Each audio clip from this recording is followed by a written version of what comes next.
What's good, YouTube? What's up, PlayStation Nation? Sales. The council is back with another podcast. Sales. Episode 71. It's great to be back once again on a Thursday. You know what I mean? We got a special guest here, and we got a recurring special guest here as well. But yeah, man, we're gonna look to have some fun today. Talk about this PlayStation news and also let the PlayStation Nation be televised. But for those first-time listeners, we are a conversational podcast where we talk about the games that we are playing throughout the week. Because at the end of the day, we are gamers that play games. Simple concept, sales. Also, we're going to be talking about the news that happened throughout the week. And due to the fact that the council is a PlayStation-focused podcast, we'll be talking about PlayStation news. For some surprise, people still saying that we're talking about, Xbox and all that stuff. You know what I mean? It's crazy. Nintendo guys never say that we do this stuff, but it doesn't matter. Sales.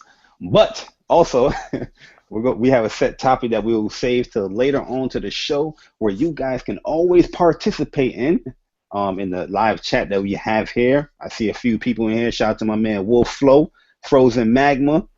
Who else is in here? Zebra Turtle. My man Zebra Turtle, what's good? Timbo on the track is in here. Who else we got? We got Tronology in here. M Gaming is in here. And you know what I mean? Do appreciate everybody that come through every week. And my man WolfFlow. Sorry for always doing that to your name, WolfFlow, but you know how we do. But yeah, man, we're gonna have some fun out here, man. But yo, let's dive right into it and introduce our guest. He's a rookie to the Council Podcast, but I've been watching his channel for a while. Great content, well spoken. Definitely hit some great points in a lot of his videos. So if you guys are not subscribed to him, please do subscribe. Yo, Des Monster, what is good? And do subscribe to him. A cool guy. But yo, I want to introduce my main man, Mr. YoungSoul. What's going on? What's happening? YoungSoul, green in the YouTube world, but trying to make a little name for myself. You can find me at, just look up YoungSoul. I try to change the name of the site, the URL or whatever, but it don't take. I don't know what happened. But anyway, you just look up YoungSoul. It's all good. You'll find me there. And that's just new to the game. As far as the games I've been playing, real heavy into that division, just because I'm a grinder, and picked up that MLB 15. Trying to wait to the MLB 16, but I'm on the MLB 15 because right now spring training, so I'm into that. So that's pretty much all I've been playing. Them two games back and forth. Oh, okay. And you like the show and stuff like that. Oh right? Man, dude, I'm into these sports games like nobody's business, man. So definitely into the MLB. In fact, I'm still playing MLB 14. Hell yeah. Sorry. Why is that? That's my game. MLB The Show 14. Why not 15? I mean, I got 15. I ain't never even opened it. Yeah, me neither. Because 14 was so good, I never played 15. Yeah. Well, I'm sitting here looking at the case right now, like, man, as soon as we done with this, I'm about to hop on and play. But that's how it is. But that's pretty much it. Division and MLB. That's it.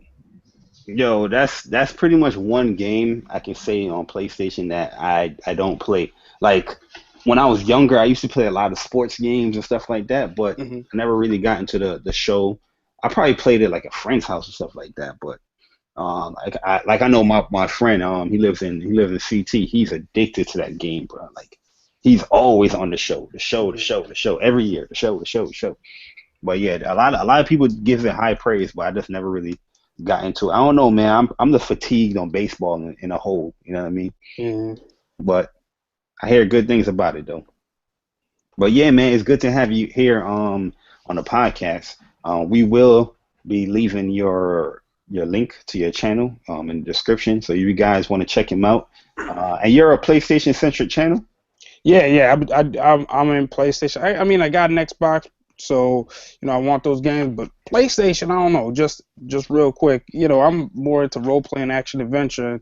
PlayStation, I always, find my way back to there because that's where the games that I particularly like are at. So. Yeah, because that's the first video actually saw you with is when you said you got your Xbox for like $15. Now I was like, what this? I said, who is this guy, man? Yeah. Well, real I was quick, actually mad. I want people to understand what I mean by that. I got it for $15 because I was in a fantasy football league. Yeah. $15 entrance. I ended up winning because the guy needed his money for something else. So I'm like, if I win, give me the Xbox One. He's like, bet. I'm like, cool. That's it. Yeah, because the title of the video, I was like, yo, he ain't getting no Xbox for no $15. But now I listened to the story. I was like, oh, okay. I got you.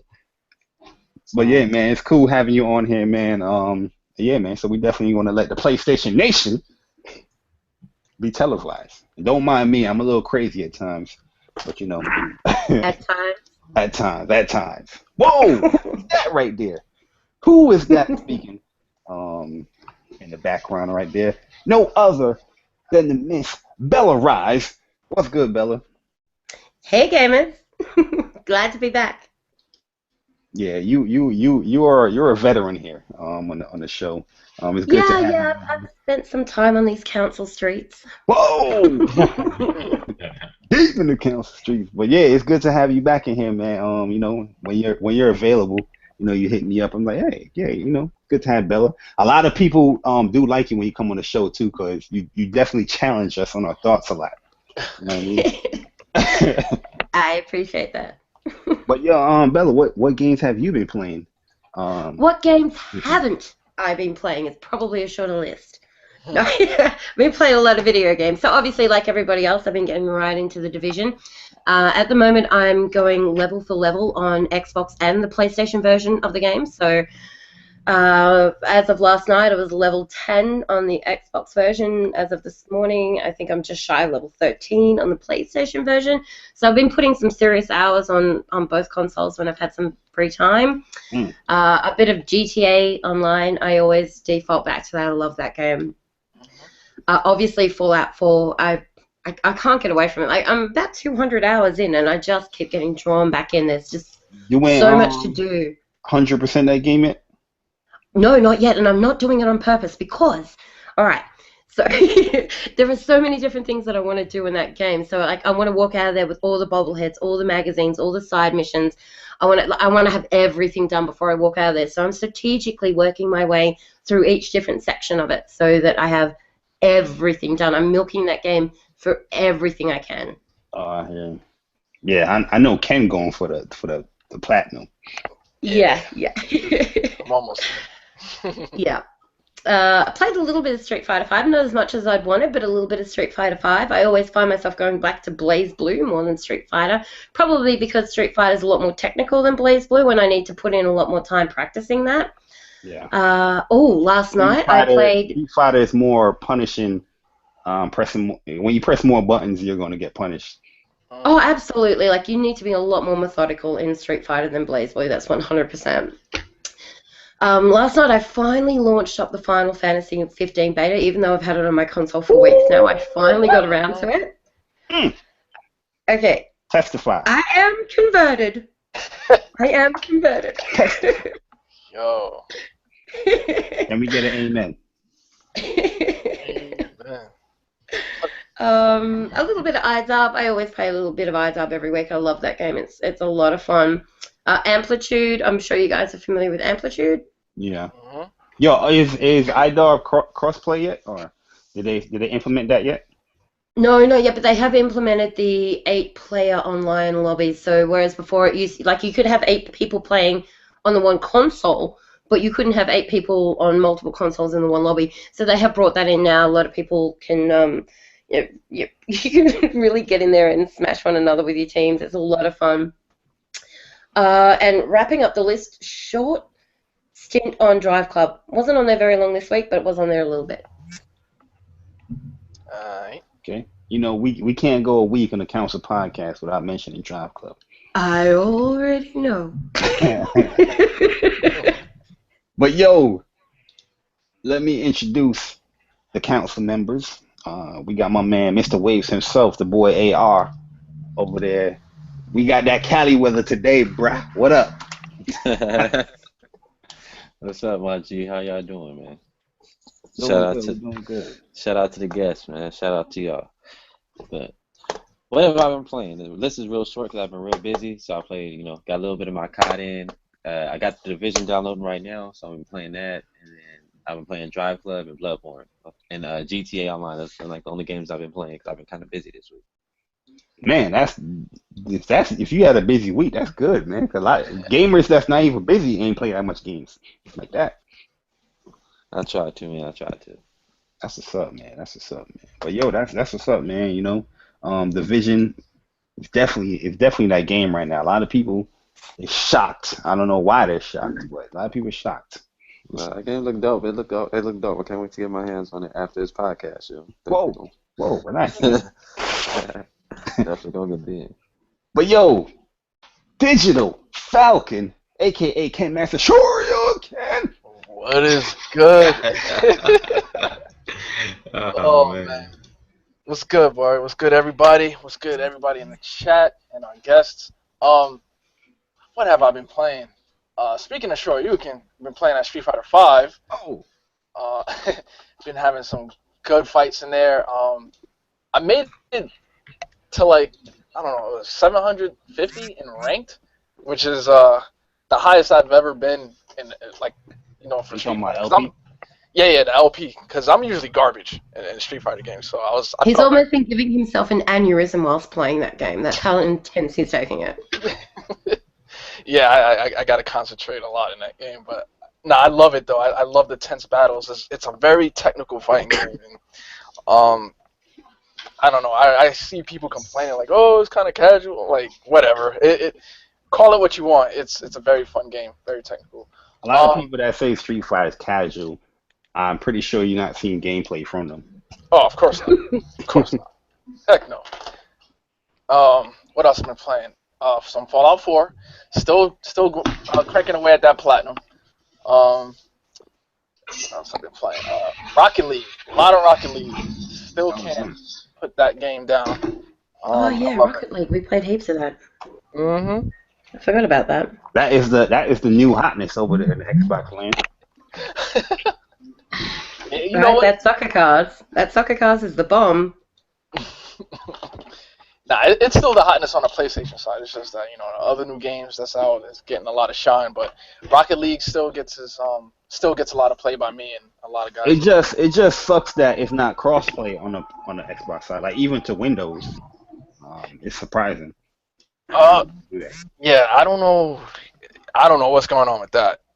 I don't know why they can't implement that. They should be able to. If PlayStation guys could play with people on Windows. Hold on, Ken. So what are you trying to say? That PSN had better service than Xbox Live?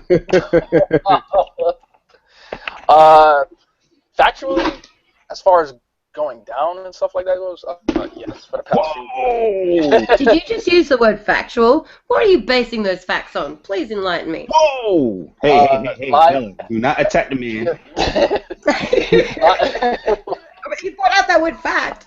No, PSN has had less problems in the past 2 months than Live. That's all I'm saying. Oh, well, that's a good start for PSN then. Anyway, moving along. Okay. And I've been playing some Drive Club. I always default to that game when I'm got nothing to do. I love setting lap records in Drive Club. Trying to beat my own times and stuff like that. I just love running laps in Drive Club. It's an awesome game, and there's still more content coming out for it. So people don't know in these streets that you a world record setter out there in these Drive Clubs. I try to. I got knocked off #1 in like a couple of those tracks. I'm still in the top 10 in a couple of them though, so I'm still up there. Forget you, man. I hate you. You and Courtney. I can't stand y'all. I swear, I can't stand you or Courtney right now. But Bella's been beating me up in Drive Club in one of those races, so she should be getting it in too. But, now you see how I feel. Yeah, but I love Drive Club, so it's a good game, and I recommend people to pick it up if they haven't. Check it out. That's it. That's what's up, man. But yo, Michy right in the sand. I hope to win, blow for eternity. Yo, making sure y'all can hear me. Can y'all hear me? Yeah. All right. Yeah, it's your boy Michy. First off, shout out to my beautiful wife who's currently playing Call of Duty right now. She needs to get back on Heavy Rain, but I'm not gonna complain about that. She's gonna hear this and probably get mad and come in here and smack me in the back of the head. But yeah, games I've been playing. Black Ops 3. Played that with the homies the other day. Madden. Went back to my old Xbox favorite, but I played it on PlayStation. Naruto. Let me tell you, if you have nieces and nephews and they've played any fighting game, Naruto is the game they've played. Oh no, here it comes. Ow! I want to play. I told you I could go get you. Damn, you got the back end? Let's see. What else have I been playing? Oh, I played the greatest game in the world, Final Fantasy 14. Whoa. And I've played a game that's trying to be the best game of the year, The Division. Final Fantasy 14 is better. I thought you would say something like that. The Division's okay, but it's no Final Fantasy 14.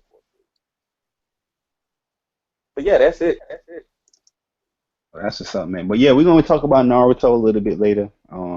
During everybody's favorite topic in the world that nobody loves to talk about, but they always talk about in every podcast or every little settings. DX12? Oh, nah, not DX12, not DX12. Fable? We might touch up on Fable. Nah. Michy, this is the PlayStation. This is the console podcast where the PlayStation Nation shall be televised, and we bash Xbox a little bit, man. Oh, you must have been talking about sales. Oh, okay. Whoa! But yo, Persona. Keep it so NY. Keep it so NY like them boys that made PlayStation. You already know. I knew he was gonna do that. You got to shout out to the Nation. Of course. You know I gotta be so NY. Yo, what's good, people? It's your boy Persona of Persona_Gaming YT and the Council. First off, shout out to YoungSoul. Definitely appreciate you for stopping by on the podcast. It's gonna be a great show tonight. Can't wait to hear your thoughts and stuff like that. So big shout out to you, man. Shout out to Bella, Miss Bella Rise, always coming through to the show. And, like Barry said, challenging, our thoughts and whatnot. Always have good conversations when she's around, so shout out to her. And to the council members, y'all already know. And to my bro, my little big brother, Demi, of DemiGodReviews, and my other bro, Nicodemus X. Big shout out to them. Yo, big shout out. Happy birthday to Nick, man. Yeah. His birthday just passed. His birthday just passed yesterday. He like 150 years old now, so big shout out to him. So yeah, this week has been it's been pretty. I don't want to say it was dry. It was a pretty good week for me gaming wise. I spent my whole life this past weekend on that Uncharted 4 beta. Like nothing else touched my system but that Uncharted 4 beta. I said it on the streams this past weekend. I'm gonna say it again on the podcast. I am God tier when it comes to that Uncharted 4. It has been solidified. So I've been playing Uncharted 4 beta. I played some Call of Duty with the fellas earlier this week. I played Witcher 100 Night a little bit. And I had to play The Division. And I've been on The Division pretty much all this week. And Division is life. Division is dope. I love the game. It's amazing. Why is the Division life? Why you gotta say it's life? You can't just say it's a good game. Why you gotta oversell it, bro? Why you gotta dampen my enjoyment of the game? Why you gotta do that? Because this is YouTube where we dampen everybody's opinions. Nah, bro, you ain't dampening no opinions over here, bro. Division is life. Division is an amazing game. So you gonna tell me I can't apply the YouTube rules upon your opinion? Hell no. Okay, I'm just asking a question, bro. You gotta get an attitude. I got a mind of my own, bro. You ain't gotta do that with me. I work with the. No, we ain't gonna get into that. But yo, So yeah, that's it. That's all I've been playing this week. Oh, I Yeah, hear that's you, man. it. I hear you. So definitely looking forward to the show. Yo, Though. everybody be like, that's all I've been playing for the week. You listed like 7 games. That's like a lot. Nah, I'm saying as far as the games that I listed, that's all I've really been playing for the week. So you ain't touched that Xbox? Nah, that Xbox not getting touched till April 5th. You feel me? Like You gotta put Quantum that Break in. is when it'll get touched. But yeah, that's it. That's all I've been playing.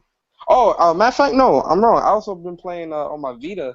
I've been playing Shenron Kagura, getting ready for that on Tuesday with the new one. And I actually just got finished. I beat the Warriors on the Vita as well this week, earlier this week. And yeah, that's it. Okay, that's what's up, man. But yo, Mr. Official. Oh my God. Oh, he said Sales. I think Kev you got to unmute yourself, bro. Sorry. Is he there? Did you even say VG? VG. I said fair. Mr. Official VG, are you there, sir? Sir, Mr. VG? All right, cool. He probably doing something. Not a problem. Yeah, he probably doing something. But yo, let me tell you the games I've been playing throughout the week. Well, just now I was just playing Third Strike, due to the news that we're gonna be talking about a little bit later. Never was like a Alex player, and I see why I wasn't. But we'll see how he is in Street Fighter V. Also, I've been playing the Division. We've been on this game a lot. Well, not a lot. I haven't been on it a lot where I want to sit down and just play it, but I've been on it. You know what I mean? And I can't go a week or a day without playing some Street Fighter and playing that. It's got a new fight stick, so I'm definitely testing this out. And it's pretty good. I like it a lot. Also, I've been playing one of my favorite games of last year. My top 3 Dragon Quest Heroes. Love that game. Yo, I'm so close to the platinum, I can taste it. But it's just some of these missions. Oh, the grind. Matter of fact, it's not even the side quest. It's the fact that I gotta buy every weapon and orb. That's what's gonna hurt. I already bought every orb. Now I gotta buy every weapon again, and I gotta grind for that money to get that stuff. And almost all of the side quests is done. So you know what I mean? So it's not like I'm going to be generating that much money outside of just doing the little side missions or the extra little missions. Also, Black Ops 3, we've been playing that. If you guys missed a little mini podcast that we did, where we was actually talking about Xbox, where it was a specific Xbox podcast. We were talking about the state of Xbox, as far as what we think the state of Xbox is going to be, with the recent news that came out. I know some of that stuff got updated, so, bear that in mind when you listen to the little podcast that I have on the channel. And Uncharted 4, man, we've been on that Uncharted 4 heavy, man. We probably clocked in I know I clocked in probably almost 20 hours, probably more than that. Nah, I got close to 30, 35 hours in there, man. Yeah. I was playing that shit a lot. I've been having a lot of fun on there. You know what I mean? It's a great game, man. I love the multiplayer. Mad fun. Also, Witching 100 Night, been playing that. And I've been playing Final Fantasy 14 as well. I played that before, when it was, the Friday. Yeah, I played that the Friday before Uncharted. But I'm definitely going to do that again this Friday. Probably a late kind of stream because, Friday when I come from work is going to be a little crazy. But yeah, that's all the games I've been playing this week. But Mr. Official, are you there, my G? Yeah, man, I'm back, man. I've been real busy. Okay. Sorry. Really getting irritated today. Man. Anyway. Yeah, man, a lot of stuff is preventing me from doing what I need to do. But yeah, man, I've been pretty much playing the same thing. Street Fighter V. Been on that Uncharted beta all this weekend. Playing a little bit of Broforce, and that's pretty much it. Oh, and I played the Division a little bit, but I really haven't gotten a chance because I haven't had the time, I haven't even got on Broforce yet. That's sad. Yeah. Broforce is like, I've been playing it as like a throwaway game. Actually, not a throwaway game, but just like a little time passing joint. like mainly during the podcast. It's been pretty cool thus far. Like the game is really cool to pick up on. You know, it's funny as hell. And yeah, I gotta play. that's pretty much it. How's the humor in it?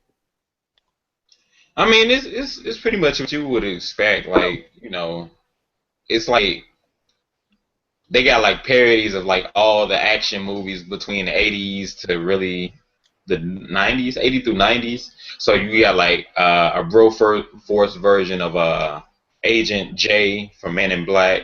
You got a Broforce version of MacGyver and what's that dude name from Die Hard? I can't think. John McClane. Yeah, John McClane. Yeah, so it's pretty cool. Bro McClane. I forgot the name, but I think that's what it is. Bro McClane. Okay. Yeah, and like the images they show, like when you unlock them, because it's like a mix of what's that movie? Expendables. Yeah, right? That's what I was thinking. Yeah. Yeah. So it's like a game version of that, but it's like when you unlock prisoners, you get more lives, and then that live is like one of the Broforce dudes. So and it's random as hell, at least as far as I can think of right now. I haven't played all the modes. I've just been playing like the little mini story mode or whatever you want to call it, because it's like a score attack mode too, I believe. But it's pretty dope, and it's online. It's 4-player online, even though it like has pixel art, which I know a lot of people been against when it comes to like the PlayStation Plus games. It's actually fun as hell if you just give it a shot. That's cool. Yeah, man. But other than that, man, shout out to everybody who is in the chat participating. Hashtag Marvelous Life. You know, I'm gonna go ahead and get my plug in, even though I know haters trying to hate on the Marvel, you know, cinematic universe. If you celebrate that trash ass trailer that dropped Hashtag today. Marvelous Life. Wow. Hashtag Marvelous Life. That trailer was not trash, Michy. I was disappointed though, but I'm gonna keep that for another. I'm keeping it for my personal video. I'm gonna just look out for a video on my channel about the trailer coming soon. That trailer was not trash though, but it's all good. The best superhero in the world made an appearance. Man, the Spider-Man can't say that. No. There is no superhero greater. He can be great as he wants to. That movie is done. I'm disappointed that what I just seen Timbo write in the chat. I'm disappointed. Michy influenced her. Yeah, I know. The old Timbo I know had a mind of her own. Yeah. She read the books. She know that one disappointing scene, and we just looked and put our head down and said, "Oh Lord, I know they didn't show that." Yo, but Michy, What I know you're a little disappointed with the Marvel, Captain America, the Civil War trailer. But I know something that you're not disappointed with. Everybody's favorite topic that they love to talk about, or they hate to talk about, but they always talk about in every podcast and everything that they do. And they even love to talk about sales so much that they don't even know that they're giving ideas and tips for their preferred console to even sell better. That must hurt. You know what we do here, guys, at the Council Podcast and the PlayStation is Chevy Tell Us Live. Every month we go and talk about the MPDs, because that's what we do. It's everybody's favorite topic. Everybody's favorite topic. Oh, yeah. The MPDs are in, and the PlayStation outsold the Xbox One in February. I'm not even going to go into the whole details as far as the numbers, because that's probably going to be boring, you guys, or whatever. But Sony said, "We would like to thank our fans and partners for making PlayStation the top-selling hardware platform and software sales leader in February, according to the NPDs. We continue to see strong year-over-year sales growth for the PS4 hardware and software. Can't forget this. And the software. Where nowadays people's like, oh, guys, it doesn't matter about the hardware. It's all about the software." It's funny to me how everybody that don't like to talk about sales are these business accountants now, where they can analyze numbers and tell you dumb stuff like hardware sales don't matter. Hold on, the same people are the ones who tell you about the stock reports too. Oh, Yeah. That's them. You bring up sales, they screenshot Microsoft on stock. Right. But all right. and software, and we are truly humbled by the support and enthusiasm from gamers. We will continue to deliver amazing gaming experience with upcoming launches Ratchet and Clank MLB The Show 16 and Uncharted 4 at Thieves End. But that's not the only thing here that I want to talk about. Also, the software sales that came in. As you know, PlayStation was the lead software platform when it comes to it.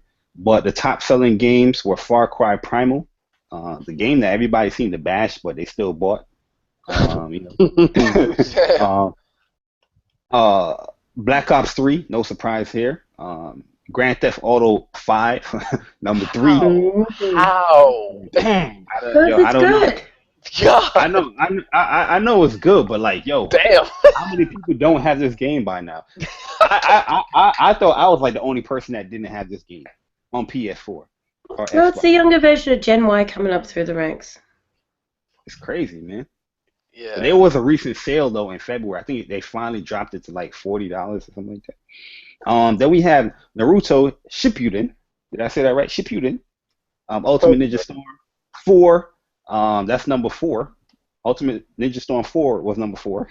Then NBA 2016, Marvel Avengers, Lego Marvel Avengers. Street Fighter 5 was number 7. Minecraft number 8. Fire Emblem Fates. Bright Right was number 9 for the 3DS, and Fallout 4 number 10. That's interesting to me. Wait, how is? I mean, Grand Theft Auto is great, and I love it. But Fallout 4 just came out, and it's already lower. And GTA's been out for how long? A year and some Yeah, change. but GTA is getting regular free content every second month, if not even sooner. So the replayability factor there is there every single month because you can log on, even if you haven't been playing for 2 or 3 weeks, and there's going to be something new. If you haven't been playing for 12 months and you come back, it's like an entirely new game. I'm gonna have to jump in there. Sure. And then you got those people that I want to say this as well, because a lot of people see, Street Fighter is definitely going to be a topic here, where they said a lot of people saying that nobody really bought it and stuff like that. But here's a paragraph from NPD saying Naruto Shippuden Ultimate Ninja Storm showed that the anime franchise still has a huge fan base that wants more content involving their favorite orange fighter. Insanely, Naruto was the top-selling game on PS4 in February, and Street Fighter V did well despite not launching on Xbox One. So I just want to let that statement be clear on that. You know what I mean? Because I know a lot of people saying Street Fighter did bad, but it did chart on there. I know in the UK they said it wasn't doing the greatest, but it still charted. I think it was number 2 in the UK and all that stuff. But yo, what's your thoughts on the NPDs, man? Go at it. Nothing to see here, folks. Nothing to see here. Well, no surprise. PS4 winning. I don't think that was a big surprise. I'm just shocked at Grand Theft Auto that it lasts. Like, not shocked, but it's just like, oh my god. Like you said, who doesn't have Grand Theft Auto? It just amazes me. And I'm happy that Fallout 4, a single player game, is still in top 10. Because you listen to some people, single player games kind of have like a bad rap, but not really. Single player games are alive and well, and Fallout 4 proves it. So. Yeah, Fallout 4. I mean, it's a surprise that PlayStation won again this month. I mean, is anybody here surprised? No, I'm not surprised. No, I'm not surprised. I know there might be a few people that are surprised. As I said, I do listen to a lot of podcasts out there. A few people who live under rocks. Even though the people that were in the podcast with them was telling the person that they think PlayStation will win, he still said that Xbox will win. Well, not only does PlayStation continually seem to be winning these MPDs month in, month out, and for very good reason when we look at the fact that there was a ridiculous amount of additional games on PlayStation in 2015 versus what was available on Xbox. We also have the fact that over the last month, the PR that Microsoft have been getting has been really bad. I mean, first they had those shenanigans with Quantum Break, and then there was that modular console concept that came out. Like, they just keep getting hit after hit after hit, and particularly with there being so much uncertainty about exactly what they mean when they say you might be able to upgrade your Xbox in the future, a lot of people would be like, you know what? I don't know what that means. I don't understand what you're going to expect of me. And if that means that it's going to be something like upgrading a PC or want no bar of it, give me my PlayStation. Well, that pretty much says that. Yeah, that was a good. I do agree with that as well. They have been getting hit with a lot of stuff. Some stuff a lot of people overthought. You know what I mean? Like some people got to settle down. Even this comes from a PlayStation guy, but yeah, Microsoft, they definitely need to get out of that funk. Because even though I love to see and love to report that PlayStation is winning every month, it does have to be some type of kind of competition. You gotta secret little joy. yeah. Like I But you always gotta, tell people, I would rather watch like a close game than a blowout. You know what I mean? right? Yeah. Yeah, but you got to realize that the real quick, just the problem is that it's just the communication. So even some of the other podcasters and stuff, they got it right on that. I don't know, like what Bella said with the modulation. Why would you come out and talk about this if you can't say here's exactly how this is going to happen? You come out Yeah, and it's just have say creating it. I mean, hello? Yeah. Yeah. Oh, okay, I'm sorry. Hi. How are you? Hi. Good, how are you? I'm good, thank you. Well, first off, there is no. At this point, I'm not surprised that PlayStation is winning. And let me say this right, MPDs. It's no surprise. Good on them. This is good because PlayStation really needs this, and they're doing good. And the community, it shows. Now, as far as the Xbox and that whole upgrade stuff, that's just false hope. I think it's kind of just trying to, because we all know that the Xbox is doing really bad right now as far as like PR and games and that HoloLens being $3,000, and it's just a lot of bad stuff around them right now. So, But but that's the thing. It's all of their own making. All of this is of their own making. It's so weird how they can't get out of their own way. I think it's Yeah, just well, see, bad that's exactly execution. right. Like a lot of things, like they should have kind of like sat on until they knew Yeah. exactly how they wanted to implement specific things. So now you've got this information out there that you can't really explain to your consumer because you really still don't know yet. But you want to get it out there because you want to make it seem like Xbox is making moves and making innovations to better the playing experience for the gamer. But in all reality, you don't even know how you're going to implement that yet. Right. So it's it is Microsoft's fault, but I kind of understand why they're trying to do it because they're still trying to stay relevant. Because I mean, what game has came out from Microsoft since 2016 that people are playing? I mean, because games have come out like Cobalt, and there was another one. I forgot the other Yeah, one. the games that, well, I'm not gonna say every Xbox guy, doesn't worry about, but the loudest ones, the games that are coming out are the smaller titles. Xbox had a lot of small titles come out, Yeah. for their console. Like I've been looking at the store and I'm like, oh damn, you know what I mean? There's a lot of small titles that's on there, but But the these are the things. These loudest, are games that nobody wants to play, though. That's yeah, the the problem. vocal ones don't really care about that stuff. You know what I mean? Like Right. say like PlayStation. The thing about with me is just, I think Microsoft is just a little too.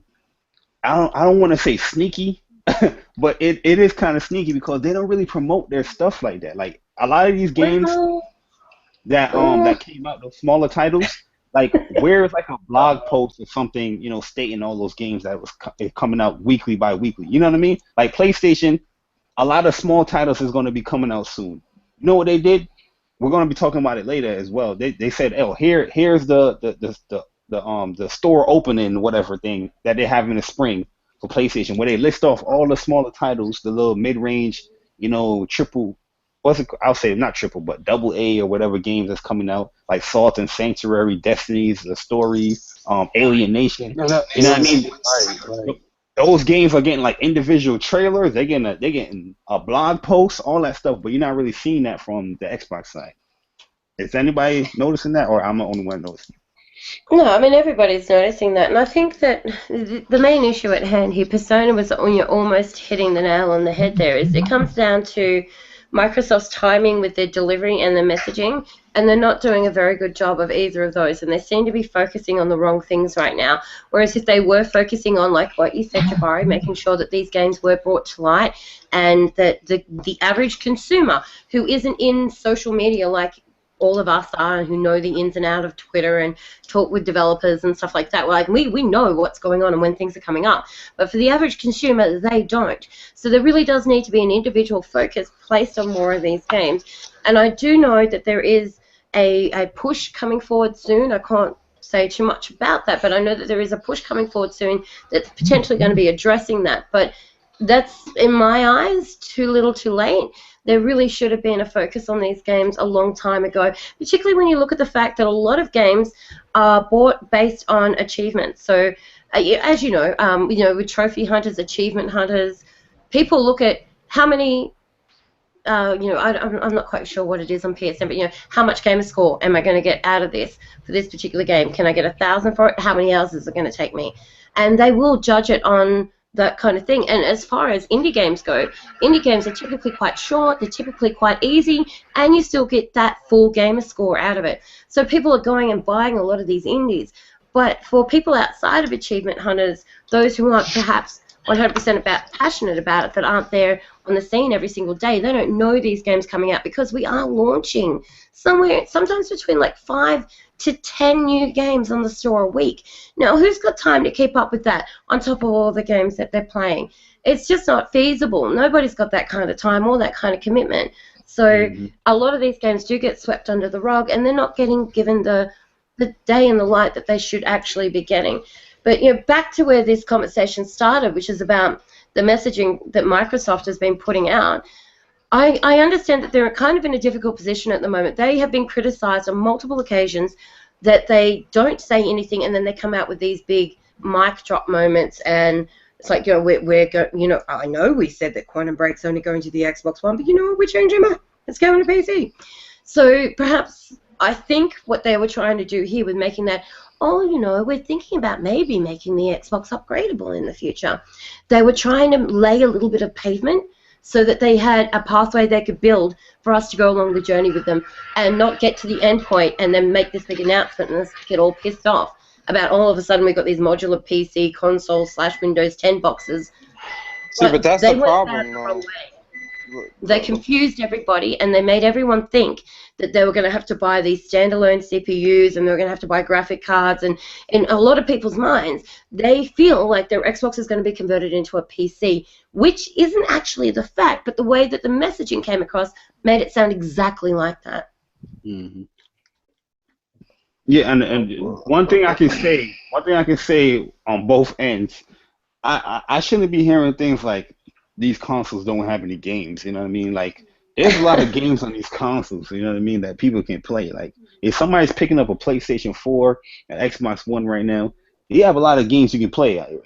Small, medium, big type games. There's games here to play. I just don't understand. You can get into the whole talk of they don't have the games that you specifically like. But like I said, like one thing I do like about PlayStation, when I just look at how PlayStation markets and how Xbox markets, it just makes it seem like the PlayStation is more enticing to have. You know what I mean? Because it's just a constant flow of releases of stuff that's games that's coming out. You know what I mean? Like you're not ever not knowing what is not coming out or not is coming out for PlayStation. You always in the know. Exactly. You get that weekly release on the PlayStation Store that tells you what's coming out that week. And if you have a look at 2015 as a benchmark, you had 217 games come out in 2015 on the PlayStation platform. So you would have to clock like 1.2 games a day to be able to play every single game and be able to say, you know what, that console's got no games. I've played them all. There's no games. That's a lot of games to have to clock. And 38 of those are exclusives. And then on the Xbox, they had 139 games. So that's significantly less than 217. But when you put it into the perspective of that, you would have to be clocking one game every I think it's like 2.3 or 4 days. That's still a hell of a lot of games. and there's no one out there clocking that many games every 2 days. Like, it's not going to happen. Both consoles have games. It doesn't matter whether you want to play them. PlayStation got a game announcements almost daily. It's crazy. It's like if you only was up to like the PlayStation YouTube channel, I guarantee you're gonna find out about a new game. You know what I'm saying? That's gonna be released, whether it's in the near future or you know down the line. Like you're gonna hear or see about something new. Yep. That's true. And if some of these the articles is being written by the devs, they're like, hey guys, I want to introduce my game that's coming out, and like, oh, you know what I mean? Here's the game, here's the trailer. I mean, it's not to say that Xbox doesn't do that, but like I seen somebody today make a post like this was a new game. It was an indie game, but it was small. It was something with a T, and it was announced for Xbox, and it's available now. But it's been out on PlayStation for like almost a year. And I don't know. It's just crazy. Like, I mean, yeah, you're not gonna have a chance to play all the games, but you're gonna definitely stay busy on the PlayStation side of things, as opposed to like the Xbox side of things. Considering how most of its audience have, well, I'm not gonna say most of it, but from what I've encountered with the audience, because you know how they have been specific and stuff. From what I've encountered from most of the audience, they feel like if it's not AAA, then it's not really worth playing or not worth mentioning. So it's like, in essence, their own stubbornness is what kills their own excitement for their fan base, because you don't have the fans excited to play games. It has to be a certain caliber of games for them to really feel like it's worth mentioning. Get off the Division, please. Someone's going into the DZ. Somebody got the controller up high. But yeah, man, like the level of excitement between like Xbox gamers from that I've encountered and PlayStation gamers I've encountered is a lot different, because from what I've mostly come across, like whether it's indie, AAA or not, it gets praise, and you know most people have like an open mind towards it. Where in which what I've experienced with most Xbox people, not all, but most, they don't feel like it's worth acknowledging or mentioning unless it's AAA. That's true. So that mentality alone is what kind of, you know, it makes it hard for the brand to change up. See, I mean, I understand and I agree with that to a certain extent, but, and this may sound crazy, but I wouldn't even put it all on the fans or the zealots, warlords, whatever. Some of it is Microsoft's fault. Yeah, it goes both ways. Because actually, the PlayStation 3 was in the same predicament. My bad, I just had to say it. Like, go ahead, no, that's cool. But because Microsoft sold a lot of Xbox fans a false dream. You know, the greatest lineup in history. You know, oh yeah, the biggest titles. Only, I remember that. Yeah, the biggest titles can only be found on Xbox. Hey yo, we're gonna start kicking Michy out the party chats, because Michy is definitely rubbing off a Persona right now. It's the truth, because it's funny that you say that, because I don't even have to talk no more. I know Persona don't cover everything I'm saying. But I mean, that's all good and well for PlayStation to say now that greatness is here. I mean, back then when it was greatness awaits, like that was the big joke of the day, and now, you know, it flips and turns. No matter what console you prefer or what side of it is you're on, you can always take someone's slogan and turn it against them. And I think that we're well beyond using this whole the greatest games lineup and greatness awaits as some kind of argument for anything. I think that's that's not the argument. The argument is they didn't deliver. You understand? With PlayStation, greatness awaits. What have we been getting since 2014? But they didn't deliver for you. They may have delivered for other people. Other people may feel like they are experiencing the greatest games lineup ever, because those games are the games they want to play on the console that they want to play it on. That's what I'm trying to explain to you. The sales don't reflect what you're saying. If that was the case, that's to individual gamers. Like, it doesn't matter whether the sales reflect anything. No, it does matter. You could take random people off the street who play video games, and you could ask them, are they satisfied? Are they not satisfied? And you're going to get multiple different responses from every single individual person. So to say as a blanket comment that is incorrect, I think is over-exaggerating. I'm not saying that it's incorrect, but I'm trying to... Bella, I gotta agree with my man Persona over here, because. Of course you do. No, I'm explaining what Persona is trying to convey, because it's not like they just said the greatest lineup Xbox history does as general games. They had a specific list of games.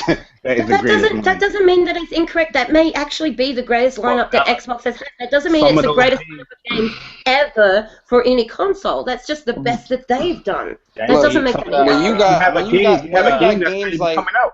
when you got games like when they say the greatest lineup in Xbox history, but then you got games like Ori and the Blind Forest outshining those greatest games, that speaks volumes. You understand? It's false No, I get advertising. exactly what you're saying, but the comment that I'm making here is that they're saying the greatest games lineup in Xbox history, not the greatest games lineup in history, just in Xbox's Also, history. not the But greatest lineup in Xbox and PC history. You get what I'm saying? The But they're not false. saying Xbox and PC. They're just This is saying what. Xbox. Don't move But the goalpost. this goes into the next thing. They have been falsely advertising to their consumers since launch. The greatest games lineup in Xbox history can only be found on Xbox. These experiences. Oh wait, no. Let me come back. Xbox and Windows 10. No, no. Like it. But that statement Yeah, was yeah, made but and used as a slogan prior to them bringing in the Windows 10 ecosystem. So again, that's invalid. But okay, no, I If think I get if it, you I get tell it. me, if I'm a consumer in a store, right, and I'm asking you about this product and what it has to offer, and then you tell me, yeah, man, you can only find these type of games on Xbox. This is this and that, and I buy it, and then I get home and this game is coming out on another platform. That's false advertising.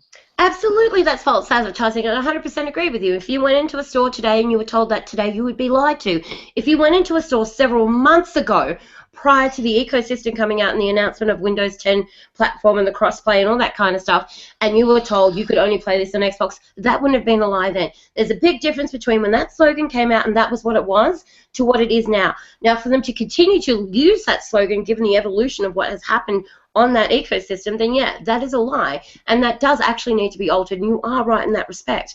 But when you look at the slogan as what it was and what it was meant to stand for, it was accurate back then. But here's the thing, though: the fact that they every year make the same statement is kind of what irks me. They said last year was the greatest lineup. Now they're saying it again this year. That's what.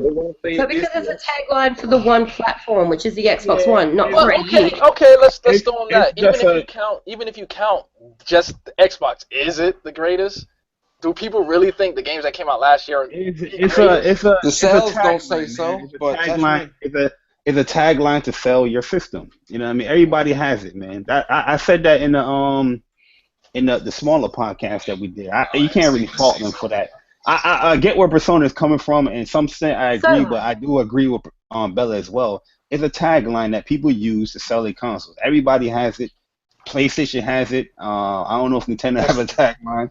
Everybody uses it. It's just a tagline. Don't But get what I'm caught trying too what caught I'm up trying to say in that. is what I'm trying to say is PlayStation delivered as Xbox did not, and the sales reflect that each and every month, and that's why people get tired of hearing about NPDs because it's the same thing every month. PlayStation outselling Xbox because PlayStation is delivering.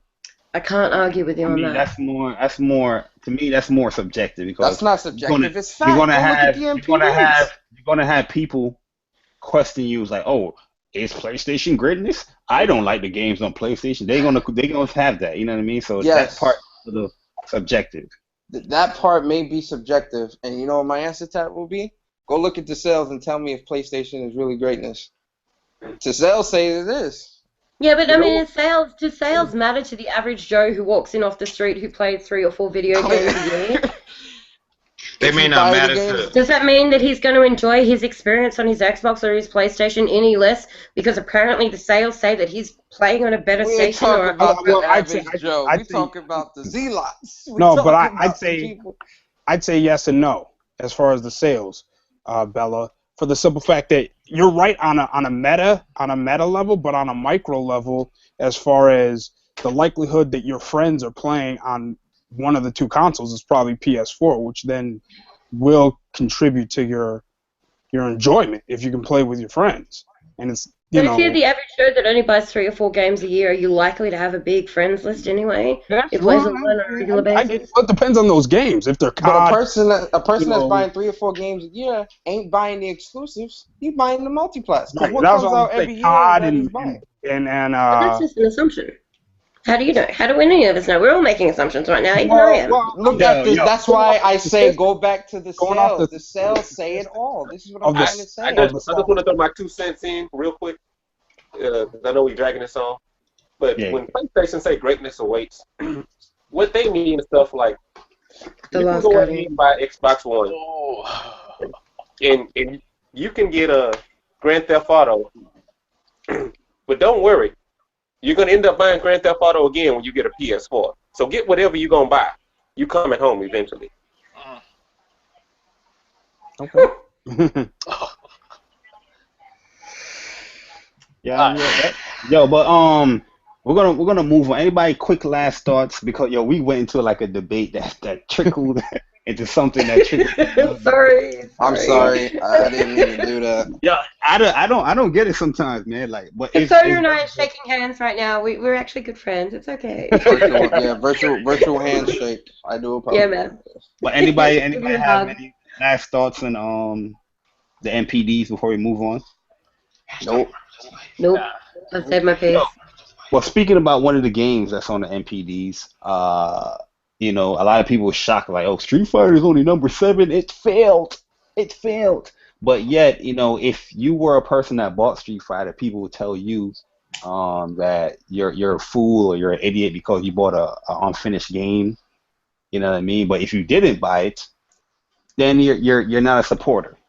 You know what I mean? But a lot of people have been waiting for, you know, certain things when it comes to Street Fighter, and there's gonna be a update coming in March, very soon, for Street Fighter 5, which includes the DLC character Alex. He's gonna be coming in March, so you guys can get ready to play as Alex if you want. I'm pretty sure everybody's over the 100,000 fight money. If you're not over the 100,000 fight money, you're probably one of those people that has the most opinion on Street Fighter, but you didn't play it. You know what I mean? Because it's impossible not to have 100,000 fight money in the game. But yo, let me talk about this update, and then you guys can just let me know if this is enticing for you for the game. So they're adding challenge mode. So you know, challenge mode where you can just demonstrate, you know, certain little tutorial things with each character. So they have the beginner tutorials where you can, you know, learn the cover, movement, normal attack, special attack, B system, throws, counters, you know, chip, recover damage, all that stuff. Then they have the intermediate, where the intermediate is going to be 11 lessons, you know, covering projectiles, armor break, recovery, cross up attacks, anti-air options, stuff like that. Then they have advanced, where it's 4 lessons covering like back dash and, you know, frame advantage and disadvantage, combo potential, stuff like that. So they're also going to be having trials where you're going to put to the ultimate test to do combos. Everybody know a trial mode in fighting games. Also, the in-game shop will be open, so you can spend your fight money. You can spend your hard-earned fight money to make purchase extra game content such as the DLC characters and the story mode costumes. Well, you already know I'm going right to that Karen costume in that black dress. I've been waiting for that. I can't wait. I'm gonna spend my fight He's money. hanging out for that cami outfit. Yeah. Oh yeah. If they can give me that cameo outfit, the one that looked like Jack, I'm with that, yo. The Jack and Dexter joint. And then now online rematch option. So if you ever been salty that you know you lost like a close match and you want some revenge, you know, players can now play a 2 out of 3 set ranked match, providing both players accept the rematch. Yes, thank God, because I'm not even gonna lie to y'all. The weekend when I was playing Street Fighter, yo, I lost probably 7 games in a row. All of them close matches. You guys can check my fighter ID, B Strife. All them matches on there. And yo, I was so tight, man. And I wanted a rematch on some of those matches, but I couldn't get it, man. But yeah, so that option is going to be there in the ranked match, which is something that I know I've been asking for. A lot of people ask for. I play ranked match the most when it comes to Street Fighter. A big, huge thing coming. 8-person lobby, and competing with spectating mode is going to be there as well. So a lot of people have been surprised where there's no, 8-man lobby, because that's something like kind of normal in Street Fighter 4. But now that's here, and the spectating mode is going to be there as well. Also, they're fixing a couple of bugs when it comes to casual matches where you don't get your experience. Those things right there is going to get fixed. And they also have like balance issues or balancing changes with Vega, Bison, Rashid. I ain't going to go through the whole detail of it, but there's a lot of balancing stuff that they have here with the V trigger. The throw time has increased by 2 frames. Certain jump back Zangief. There's no changes with his jump, but certain things have changed with Birdie, where his vertical jump back is, instead of 4 frames, is now 5 frames. So you know what I'm saying, you can read a little bit more with that stuff when it comes to the balances stuff updates. But yo, how you guys feel about this update? This is a pretty huge update when it comes to Street Fighter 5. I'm excited. I'm actually, I can't wait for those 8-man lobbies so that, we all can, jump in them lobbies and, and the salt can be spread accordingly. Yep, and the salt can be spread accordingly, because I ain't gonna front. Mika, she been thirsty lately. I need to get back on there and finish mastering her. And I'm definitely excited to play with Alex, because I definitely do want to see how his moveset's gonna be. And how he's going to be pairing up against some of the people online. I'm definitely going to try to play with him and see what he's about. And spectator mode, yes. Spectator mode. Yeah. Yes on that.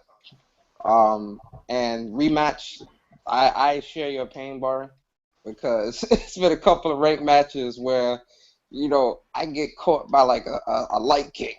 Oh, some bullshit. It's like, what? Yo, run that back. So I'm like, Bruh. so that rematch for ranked matches is going to be clutch. Bro, I think it's going to be for all modes, though, isn't it? Just more than just rank. I think it's for rank. It's only for rank from what I see here. Which is that's what I really want, because I really don't play casual like that. But as I said, ranked matches. Bro, I literally lost like 6, 7 in a row. I lost so much fight money. It's crazy. I mean, not fight money, but LP. I lost so much LP, man. Like I was in super bronze. Now I'm like in bronze. I was like, I gotta get that back. So I switched to Ryu. I got my win, and I was like, nope, I'm gone.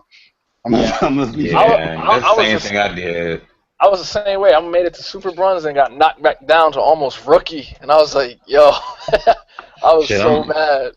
I'm almost at super bronze. I'm like 930, 950 or something like that. Let me see. I'm back at bronze. As long as they don't nerf Cammy, I'm cool with these updates. I think I'm at 755 or something like that. 800. Yeah, that's where I'm at right now, like 750. I'm at 930. But the net code. Oh, go ahead. Yeah, go ahead. No, I was about to say the net code in Street Fighter 5 is superb though. Like, it's insane. It feels like I'm playing locally with people with like 4 bars. It feels like I'm right there. And then when I play with people across seas, you see the lag on the screen, but whatever they use, I can still fight. It's not. Yeah. It has been improving a lot too. Mm-hmm. I can definitely tell, because I remember when the first week, especially when you play like PC dudes, like every PC dude, it was a Ken. Yo, like the game would be running flawless, and then it would just start lagging in the second match. I'm like, yo, is he cheating or something? Like, what's going on? The first round was just perfect, and it'd be crazy. Like, it'd be frustrating, man. But it definitely got better for sure. Yeah, it's so smooth. Like it's a good fighting game. Very good. But yeah, right now I'm at 750 LP. My fight money is at 107. 178,000. How the hell I got more money than you? Yeah, because I still got to go into the survival and get like some costumes. I haven't been doing that as well. Yeah.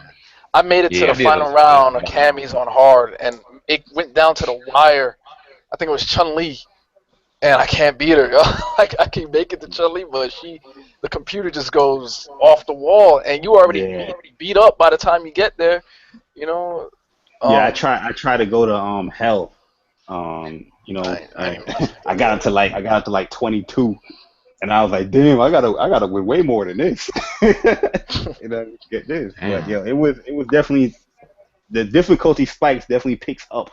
A lot of people saying, "Oh, the computer's easy." All right, go to hell and get up to the 20s. You know what's funny? The only people that say that are the people that haven't really gone through survival mode.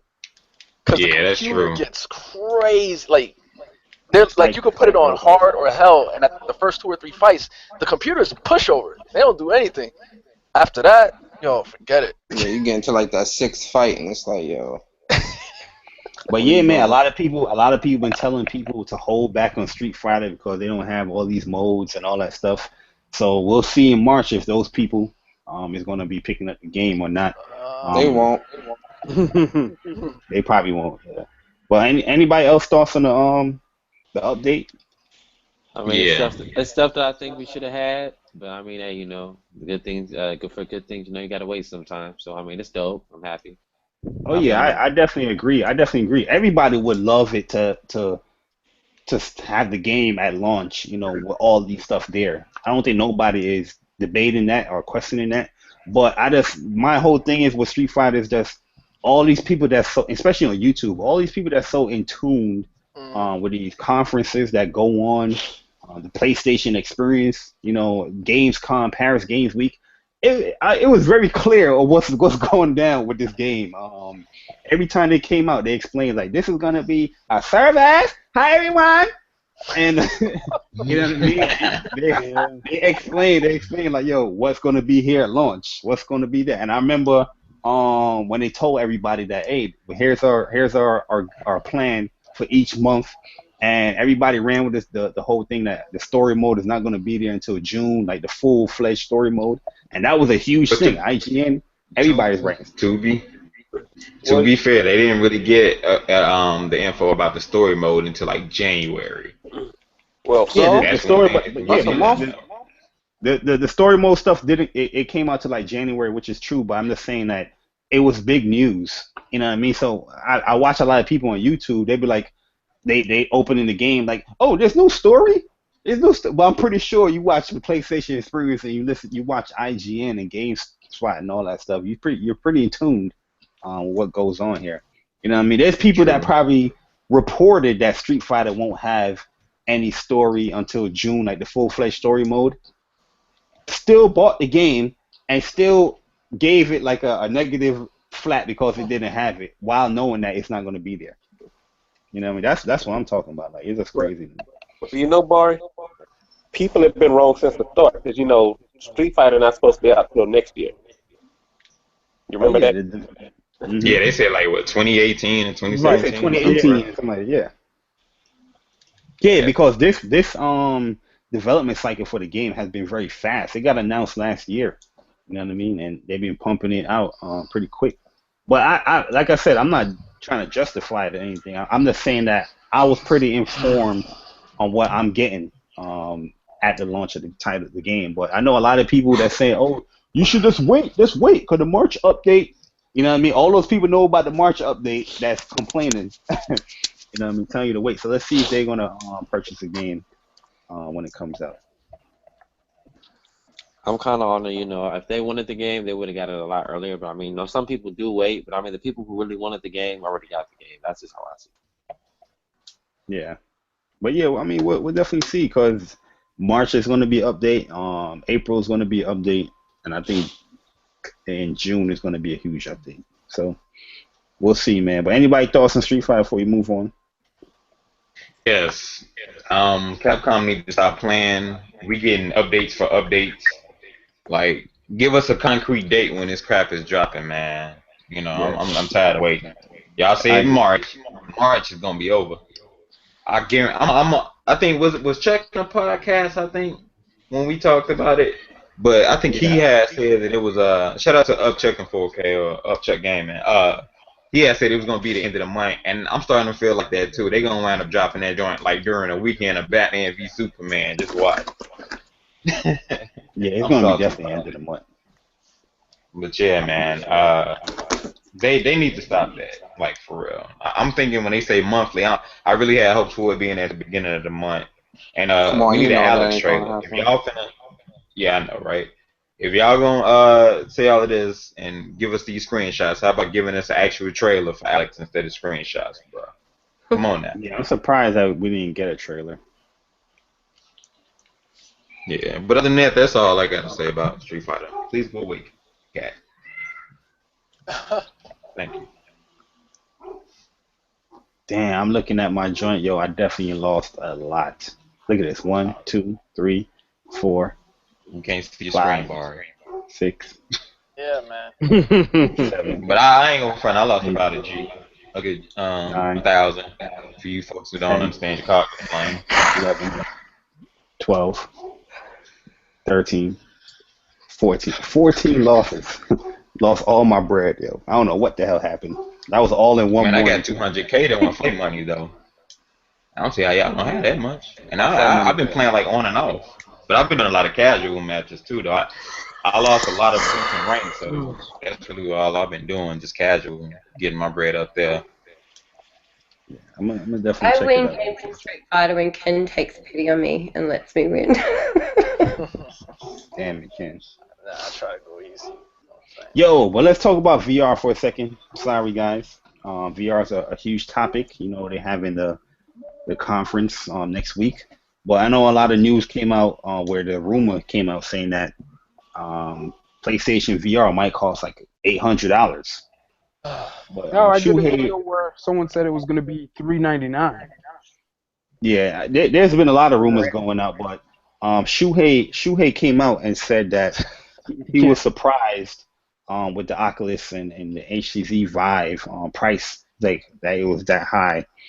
But they also came out and said that they said that even though the PlayStation VR as far as quality is not, you know, as high as Oculus or the HTC Vive, they still think that it's the better product because you already like have a PlayStation 4.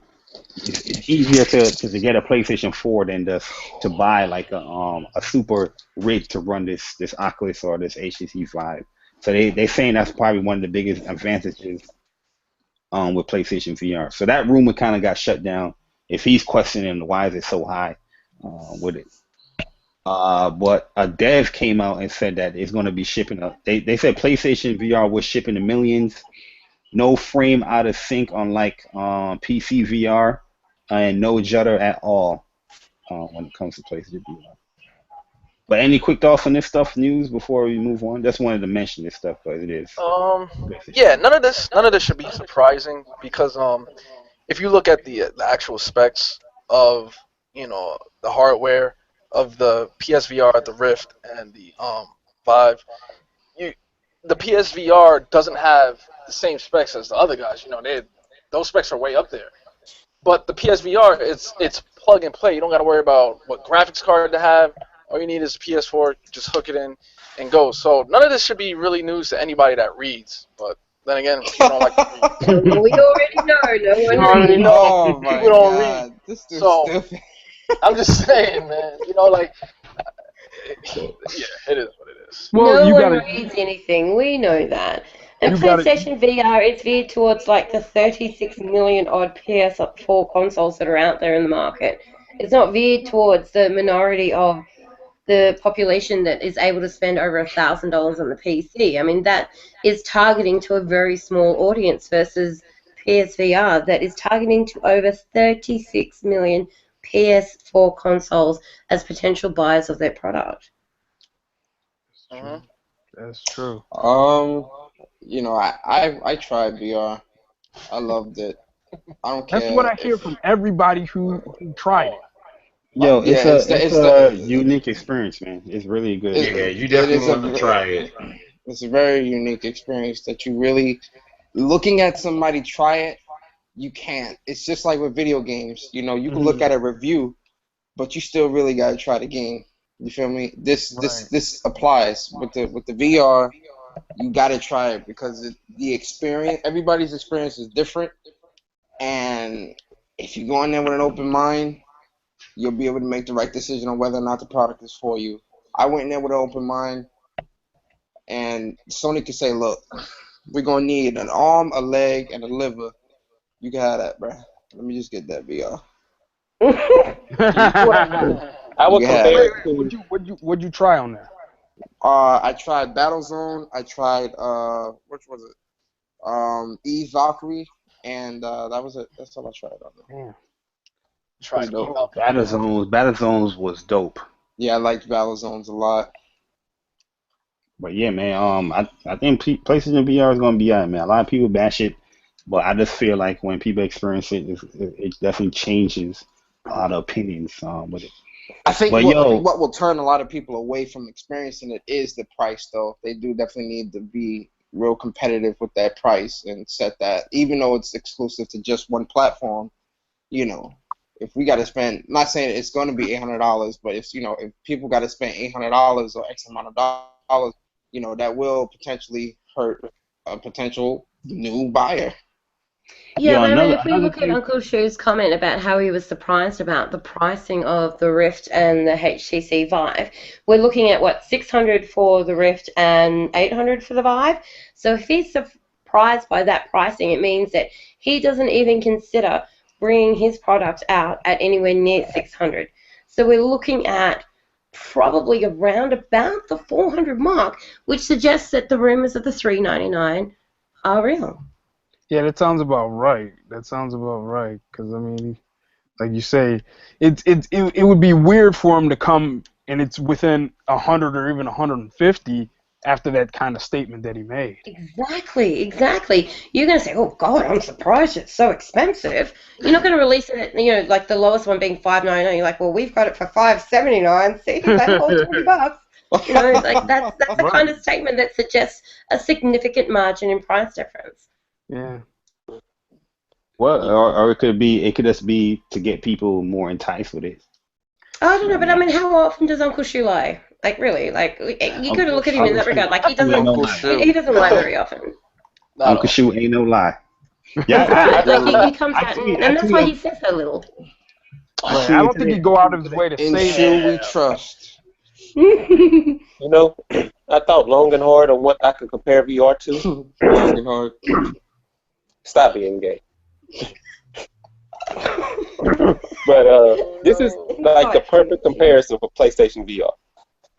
Remember before you learned how to drive, you used to look at people drive and be like, driving is easy. Mm-hmm. Okay. And then you finally get behind the wheel of a car and you can't control the car. Man, you're like, whoa. Wait. Where are you driving? Hey, I've been driving since I was like 10. So. Yeah, I've been driving in GTA since I was a kid, so I know how to drive. Okay, but I get your point. Yeah, actually controlling another vehicle, like using your using your foot to control the gas and everything, trying to control the car. Right. It's a surreal experience. Like, yo, I'm really doing this. Right. I'm moving faster than I ever moved before. I have to fix my reflexes, and I have to be more aware of my surroundings because everything around me is different, even though it's the same. That's how VR is. You're going to put that headset on and look around the game, you be like, yo, I remember seeing this on TV, but it don't seem the same. Right. Mm-hmm. Yeah, that's what I'm saying. VR is something that you really, like, I gotta let you know, listening. When VR comes, if Final Fantasy 14 is available in VR, let's say buy the Michy. I'm already going. Good luck. You can reach me by text message only, and I'll be running through my watch. But then the offline mode will be available on PS, so we won't even know. Let me talk. Yeah. Oh, yeah, another thing too, because a lot of people, I heard people say that they don't trust VR because it's gonna be like a lonely experience. No, the UI and all that stuff is implemented into that VR headset. Like, you can go out into that, do party chats, all that stuff. So don't think that at all when it comes to it. But let me go and talk about this launch party that the PlayStation Store is having. 6 weeks, 6 new games. You know what I mean? This is what we were talking about earlier. Before, if you guys didn't know, PlayStation, they usually do this when it comes to the PS4. So they're having this thing called a launch party, where it's launching new games for the PS4. So the first game that we have is coming out on the 15th. It's called Salt and Sanctuary. This is from Sky Studios. And if you pre-order it, you get a little discount with the game. This is a game that we saw at PlayStation Experience, and this game is pretty cool. I like it a lot. Then we have on the 22nd, we have Day of the Tentacle Remastered from Double Fine. I played that PSX. I mean, it was a cool game. It looks beautiful. That's not my type of game like that.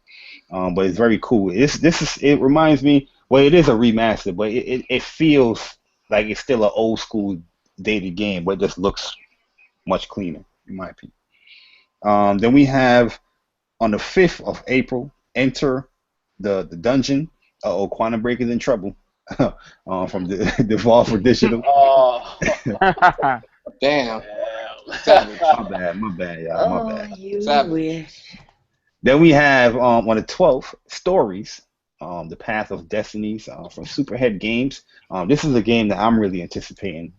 This is like it's an RPG type of 3D style game. It's very cool.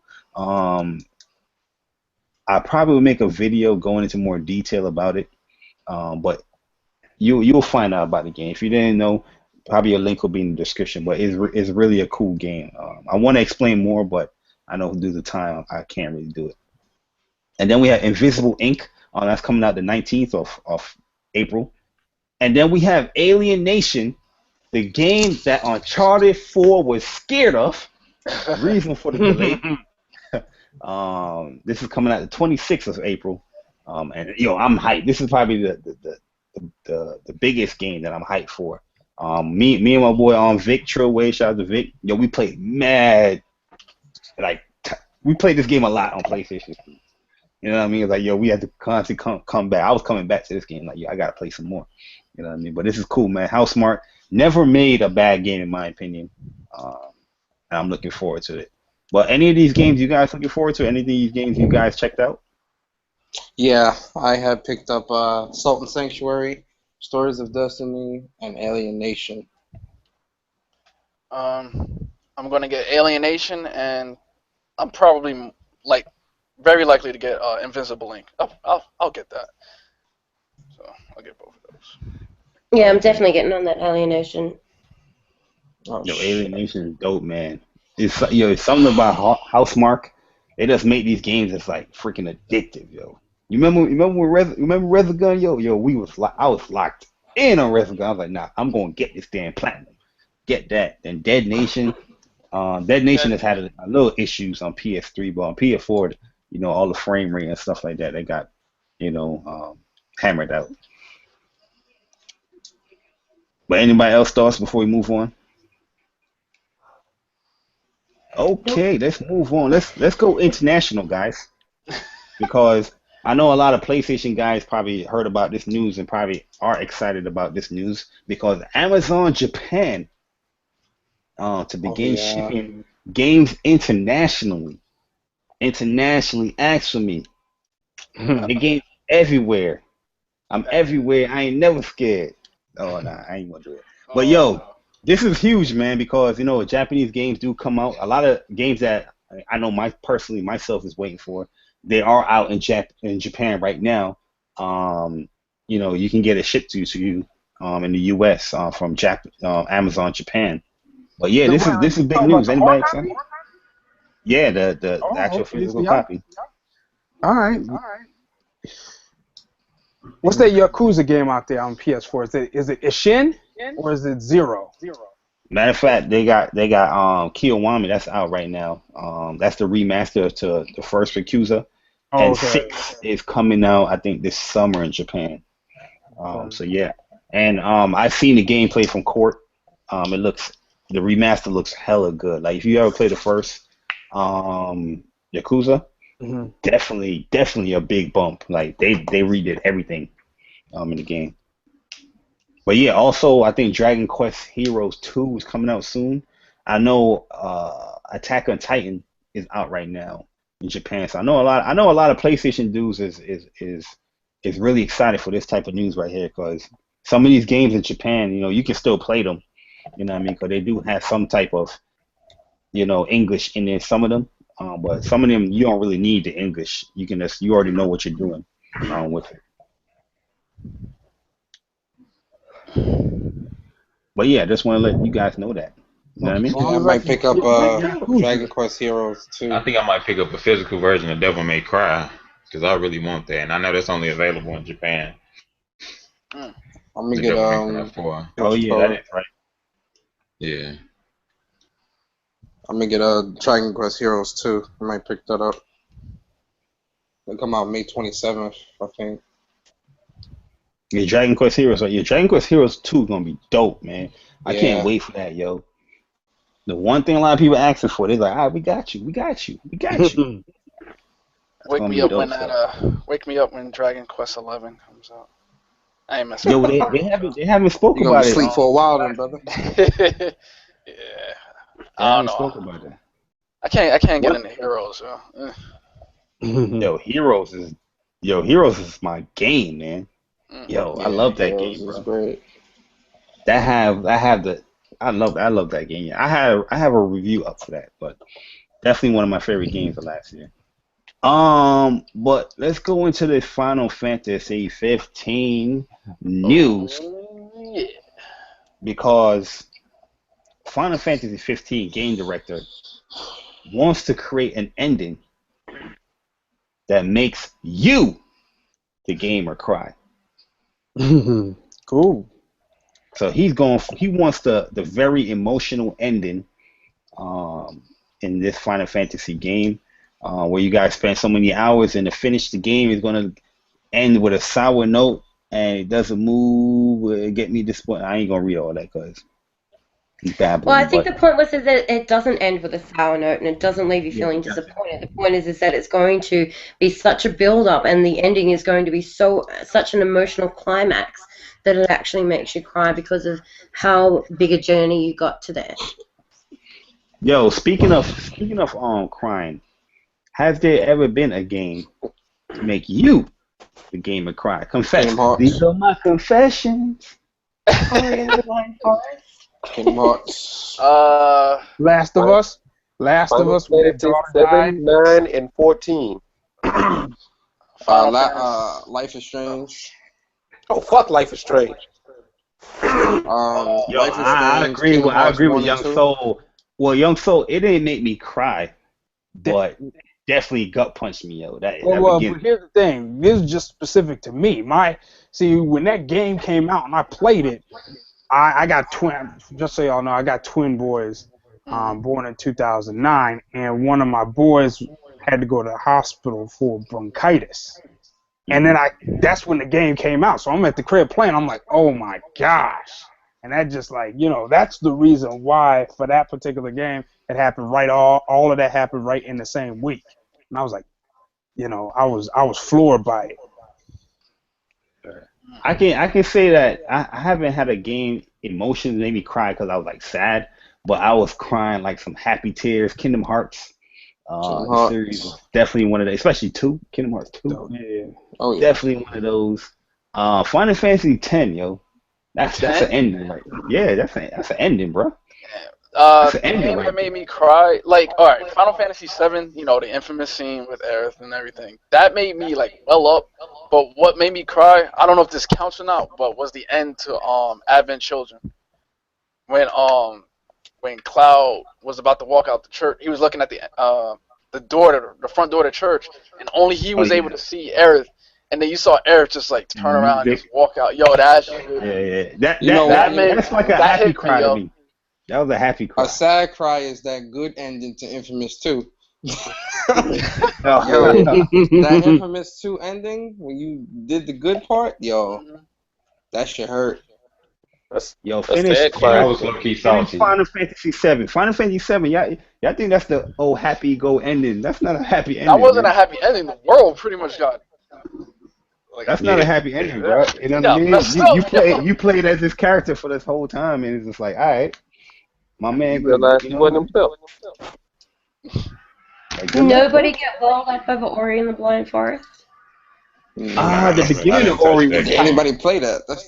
I haven't played it. People play that episode. Get out of here. I the gotta beginning of get Ori. I gotta get that game. That is one game I'm looking forward to. On I Xbox. cried my eyes out at the beginning of that game. That was just... No, I'm not even going to relive it in my mind right now, or otherwise I'm just going to get emotional. Ori, the beginning of the game was a little emotion. I ain't cried though. I was just like, damn, that's kind of sad. That was really sad. That was horrific. Oh my god, let's move on. Oh my lord. But yeah, I don't think like I don't think I ever like cried. You know what I mean? I just like, just a happy little like, damn. Your eyes well up a bit, like water's right there. You know what I mean? You're all saying that now because people are listening, but we already know it's happened. No, I'm being dead serious, man. Infamous Second Son. Infamous Second Son? Man, get out of here. The evil ending. If you cried on Infamous Second Son, you cried on the Lion King. The video game, not the movie. Real talk though, I'd say Life is Strange, definitely. Final Fantasy VII with Ares. Yo, the one. Oh, go ahead. I'm telling y'all need to get to the end of Final Fantasy 14. Nah, the one game that made me cry like tears, I just remember now, was Bart versus the World for Nintendo. That game was so hard, I was like, I can't. I thought you were going to say Barty for a second, then I was going to ask Barry to boot you from the chat. That's how I felt. That's how I felt with Mega Man. That's how I felt with Mega Man 3 when I was a kid, man. I was like, Yo, that game was so hard. You just like, damn. That game was hard as hell. I never made it past the second world. That's crazy, man. But yo, we have an email. We haven't read an email in a long time. I want to get this email read because it's from one of our biggest supporters of the Council Podcast. My man Frozen out here, Frozen Magma in these streets. He said, E3 2016, when Nintendo shows their new console, what will you take for you as a gamer to be like, I'm lining up for this. I'm buying this day one. It could be anything, just one defining fact on their debut to make up your mind that you want this new console. Oh, decent controller. If they announce that I can trade my Xbox One in and get it for free. No, gosh. Damn. Whoa. If they got third-party support. Nah, I think my third party is still gonna get bought on. Well, I'm just saying. I don't think the email specified any particulars, did it? Oh no, you're right. I'm just saying. Me, I gotta go with Bella. Sorry to steal your answer, but I feel like Nintendo controllers are just crappy. You know what I mean? Since the N64, you had a crappy ass controller, and you just need something that is more standard, so we can game on. Yeah, you know something like that Xbox controller. Even though I kind of like the Pro controller, it's still kind of weird to use the Pro controller in my opinion because how the face buttons are placed. It's just like, why the hell is it what you call it? Is it lower than the analog? You know what I mean? It's weird. Yeah, but it's still better than the Wii U gamepad.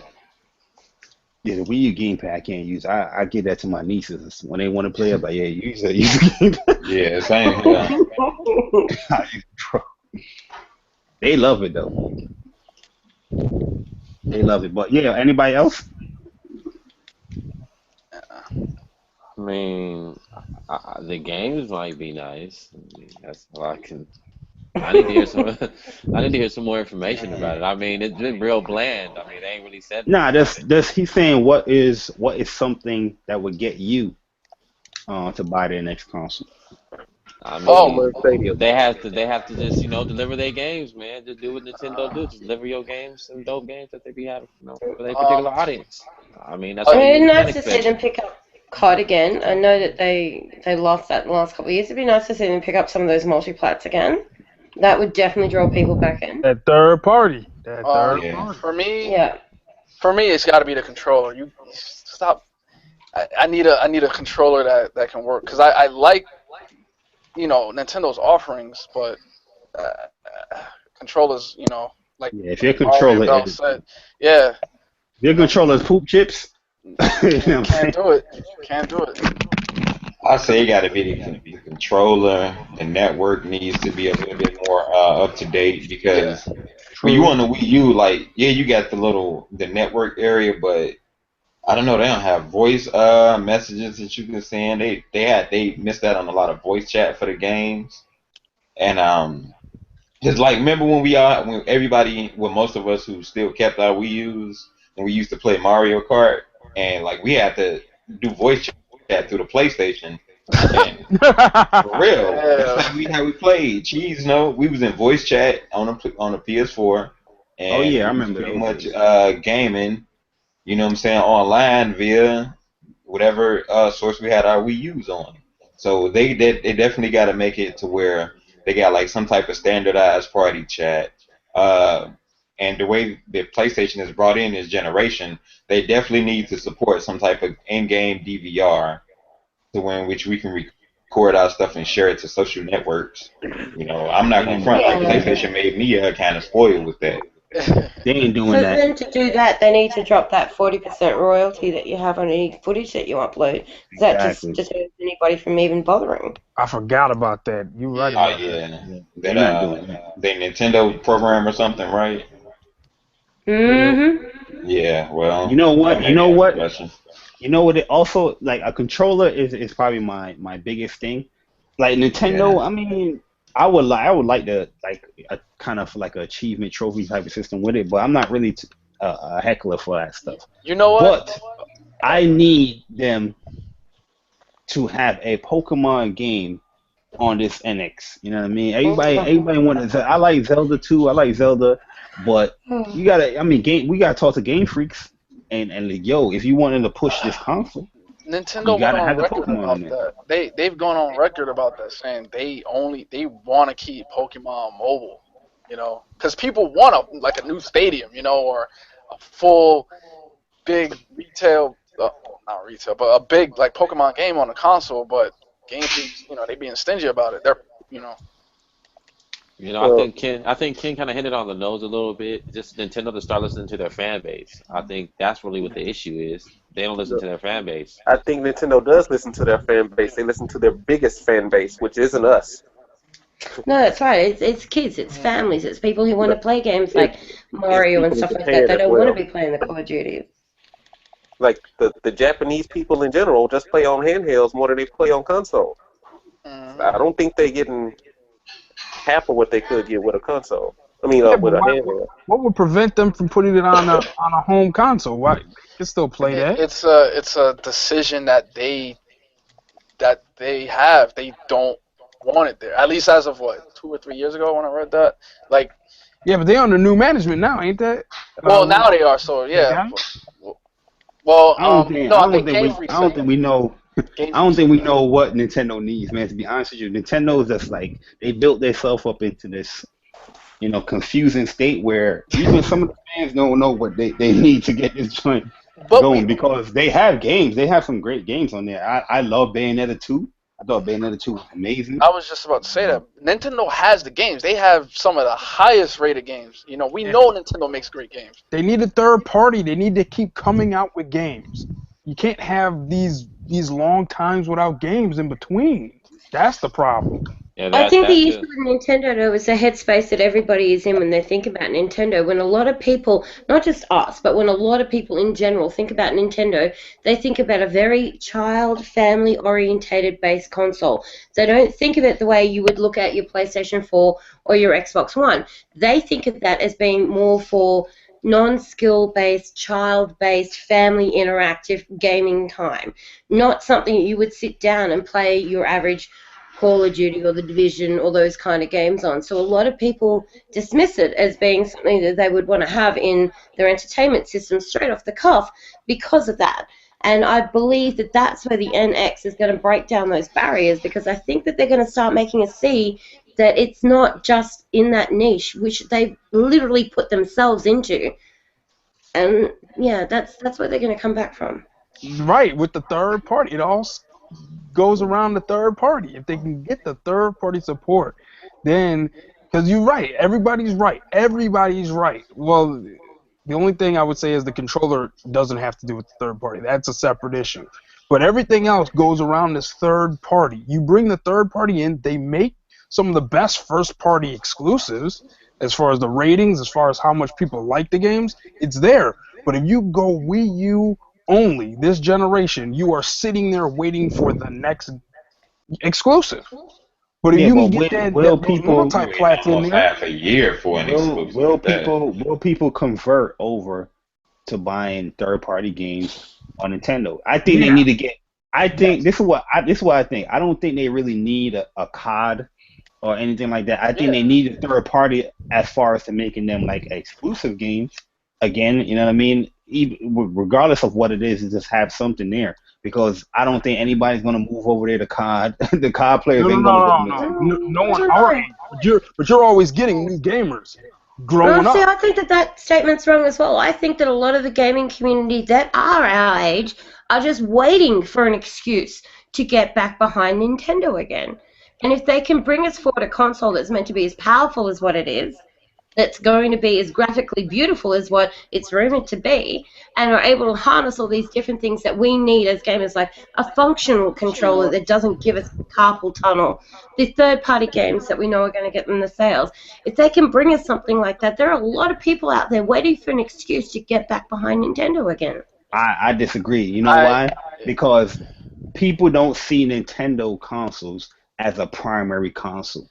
The No, majority. they They don't, but but look if at that's they it as can a make after us see it secondary. as a primary console, the tables will turn. that's after the fact. I say Nintendo has to do two things, and then the third parties will come because the sales are going to come. They got to do two things: fix that controller issue, like get a decent controller, and fix that online infrastructure. If they do those two things, the rest is just going to, the rest is just going to flow like water because it's going to have good hardware.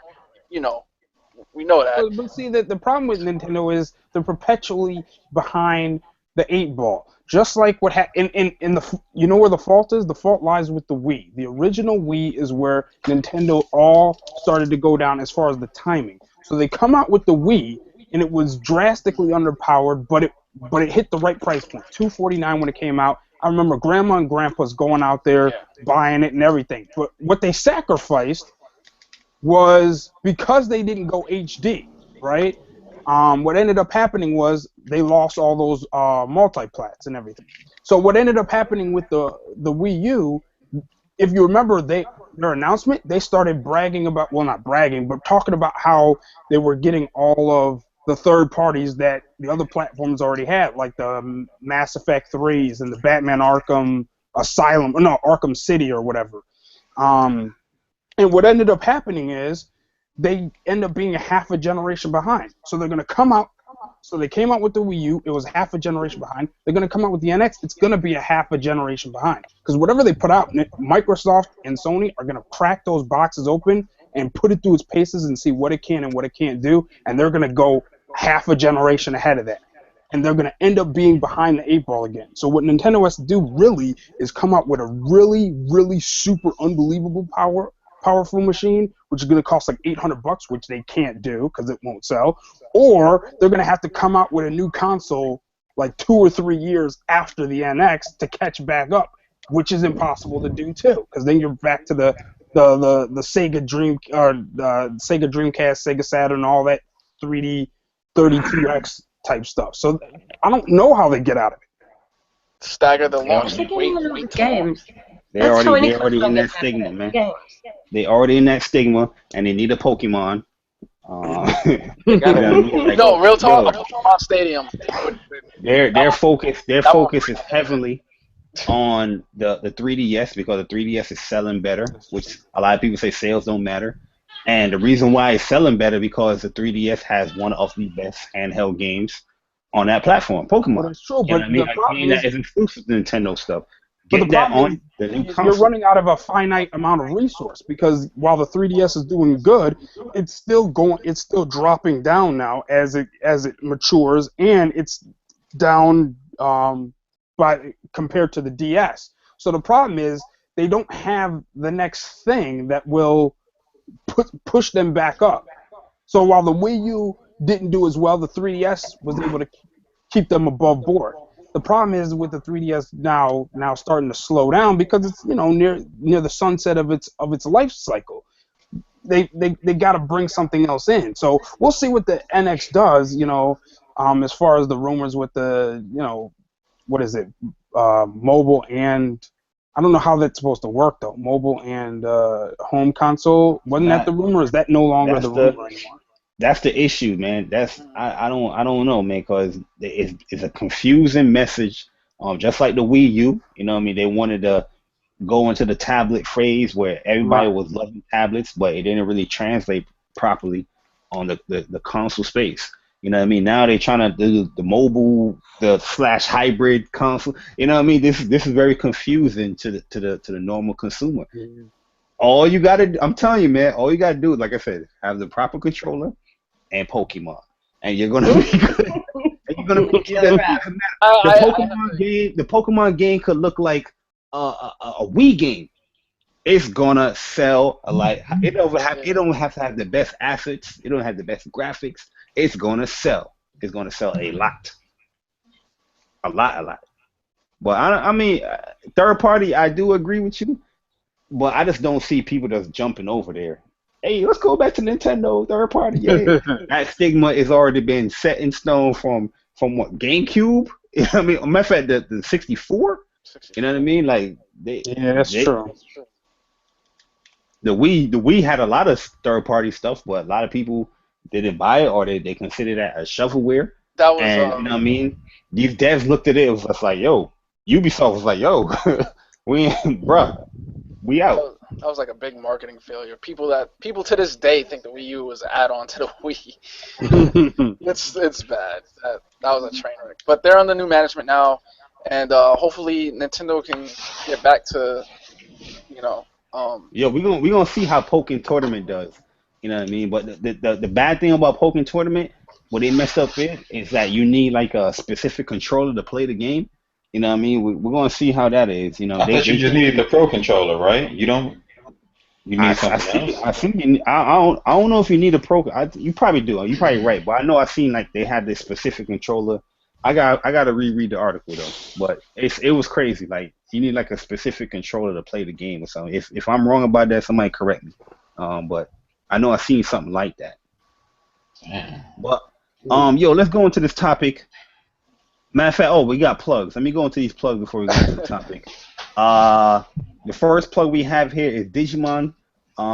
Is having an update. Well, the update I think probably came already for everybody that has the game, where now you get Shine, Greymon Burst Mode. You can get Mirage, Gogglemon Burst Mode. You can get Rosemon Burst Mode. You can get Ravemon Burst Mode. You can get Valkyriamon. You can get Dark Dramon. Yep. You can get Chaosmon. There's a lot of stuff that they add into this game where you have new Digimon where you get all these new ultimate forms for the Digimon. I know Digimon is definitely a huge title. Well, not a huge title, but I know a lot of people that have been playing it, definitely enjoying it, like myself, man. Really liking the game a lot. So yeah, there's a lot of content in this game, a lot of dialogue. You know what I mean? If you like reading, there you go. But this is like a Pokemon type game, so I will hope it was to sell better. But it is what it is. Did you say if they like reading? If they like reading, we already know no one's gonna play that. This is the game. But they got a nice list of Pokemon that you guys can play. Shine Greymon is definitely one that I'm going for, and Chaosmon and Valkyriamon.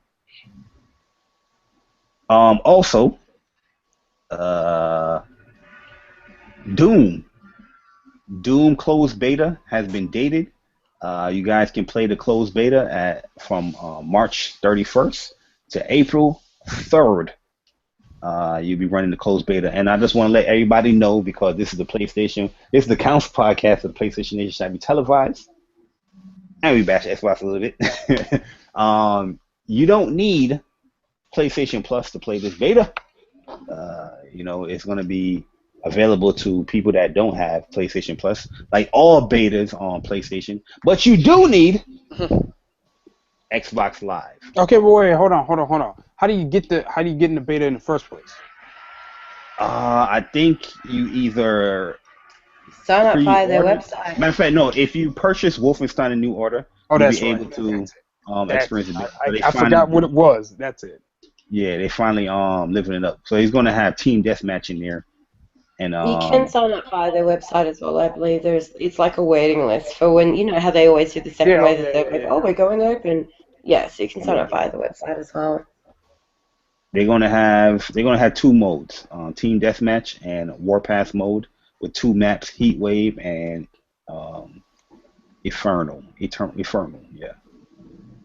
So yeah, that's Doom beta. So yeah, enjoy. Finally, they lived up to their word with that.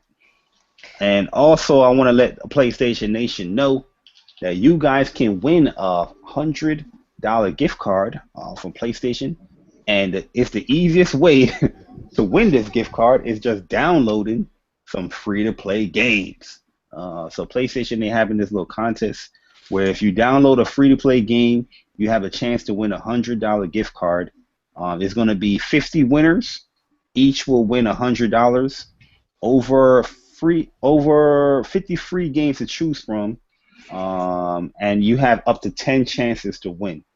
You know what I mean? So all you simply really got to do is put your email in, and then it's going to prompt you to another page where you put your name and your PSN ID, and then you're going to select the games and just download them. Or you can just do it straight from the PlayStation Store. I think it's on there as well on your PS4, and download these games like Guns Up, Warframe, War Thunder, what else free game? DC Universe.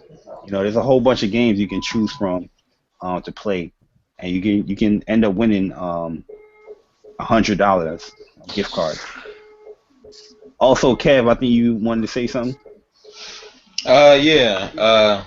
Big Cheese, shout out to the bro who I think he's still in the comment section. He's doing an Uncharted 4 and No Man's Sky giveaway. So for details on that, I'm pretty sure Barrio had a link in the description below.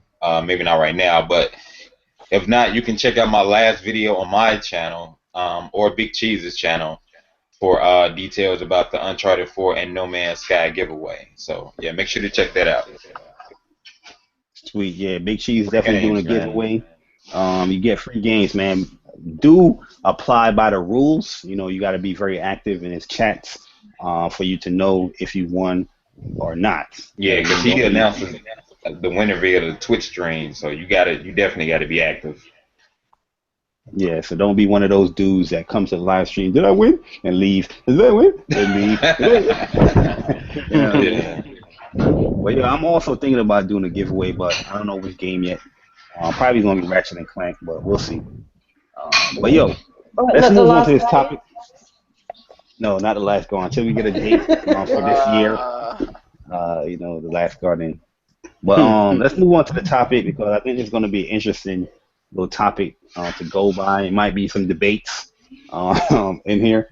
But I was watching the Kind of Funny podcast, and they had this topic on there, but I just wanted us to talk about it in the council podcast.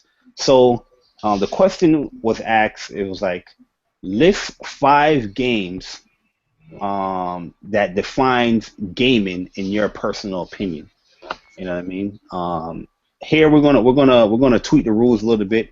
If you guys have a franchise, you can list that as well if you want to. But yo, we're gonna do it one by one. Matter of fact, now let's have an open conversation about the 5 games that you have. So who want to start between the guests? You got to list 5 games that you think that defines gaming. So if somebody came up to you, somebody that's new to gaming, they came up to you and say, hey, if I have to play a game, or what game should I play if I blah, blah, blah, blah, I want to get into gaming. What will those games be that you would list those that would define just gaming in general, like the great experiences that we have here? Did you want to go first, Sol? I'll go first. Let's see. 5, I'd start with Mario. Iconic. That's what got a lot of the people that are now talking, a lot of the gamers who are listening, developers, everything into it. So let's real quick. So I'll go there.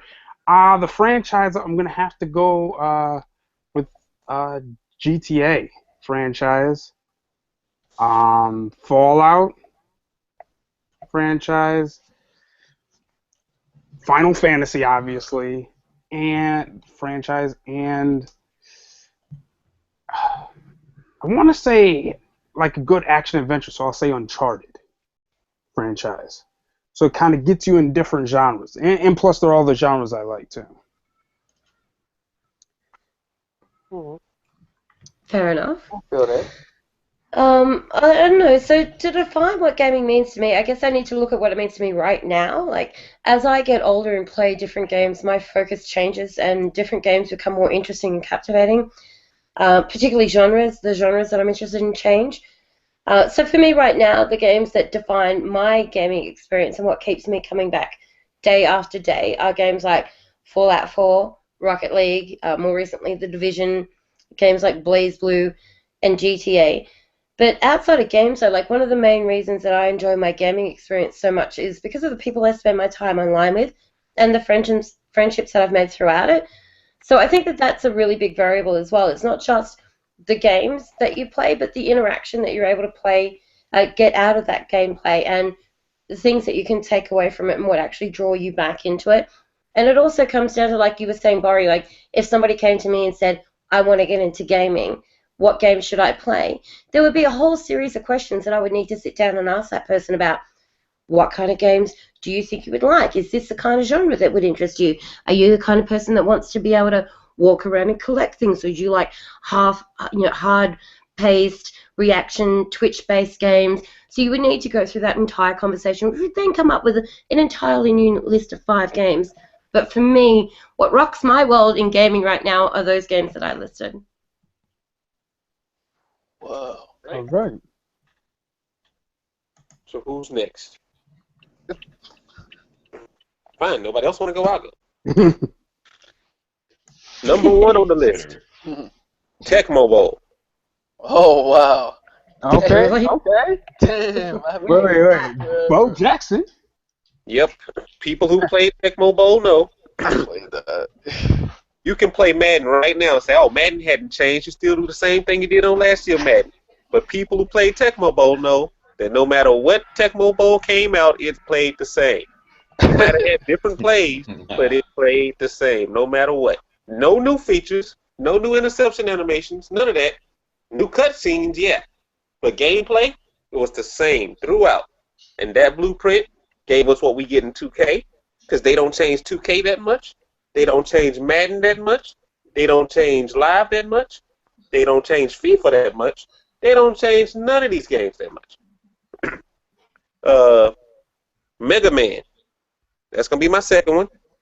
That franchise is like what built action-adventure games to me. You have these characters that jump really weird, but they end up being OP and they can kill everybody and not take damage and go through and save the world. That was groundbreaking. Final Fantasy for me set the stage for storytelling. It's like every one of them gets better, and you can argue with your friends like which Final Fantasy has the best story, and you can argue for days on the best story told. Let's see what else. I would say a game like Outlast.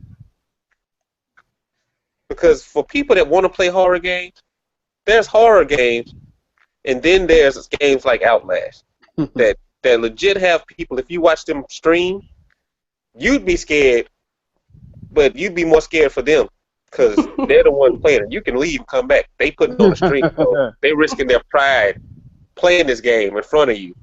And you scared for them like, oh shit, you know somebody coming around this corner. You know somebody coming around this corner. Don't come from under the bed. Don't come from under the bed. And they right there. And my last genre of gaming-defining game is Heavy Rain. If you ever needed a game that put you in the game, and you had like motion controls to control it with, and every decision you make impacts the game, Heavy Rain is it. So yeah, that's it for me. Yo, I just downloaded Heavy Rain, so I will be playing that very soon. Yo, that But game yo, is gonna make you cry. that's a pretty big list right there, man. But I'm gonna go real quick. Can I go? Can I go? Please. I know I sound like I'm echoing or whatever, but Here we go again. yeah. Here we go That's that again. New York highway for you. Jesus. Hey What man, Pause. happened on Thursdays? people ask me to do favors, and I'm just a nice guy. You know what I mean? But Yeah, yo, I feel you. my first game. This is a tough one because I love Mega Man for what Mega Man did to gaming as far as you picking your levels, instead of you just giving levels. You know what I mean? Mm. But there's a strategy in you picking your own levels. But I gotta go with Super Mario Brothers 3. 3. For the first 3. game. Yes, 3. I know a lot of people go with Super Mario Bros. Super Mario World, but I'm going with 3. Part 3. I think that's a game that defined gaming. It definitely was probably one of my favorite games of all time. Just growing up as a kid, and I can still play that game to this day. That's loving that. You know what I mean? Mario World 2, but I think all the other Mario games has been taken from this game the most. I think 3. You know what I mean? Nintendo fans probably gonna disagree with me. No, it's not. But it's all good.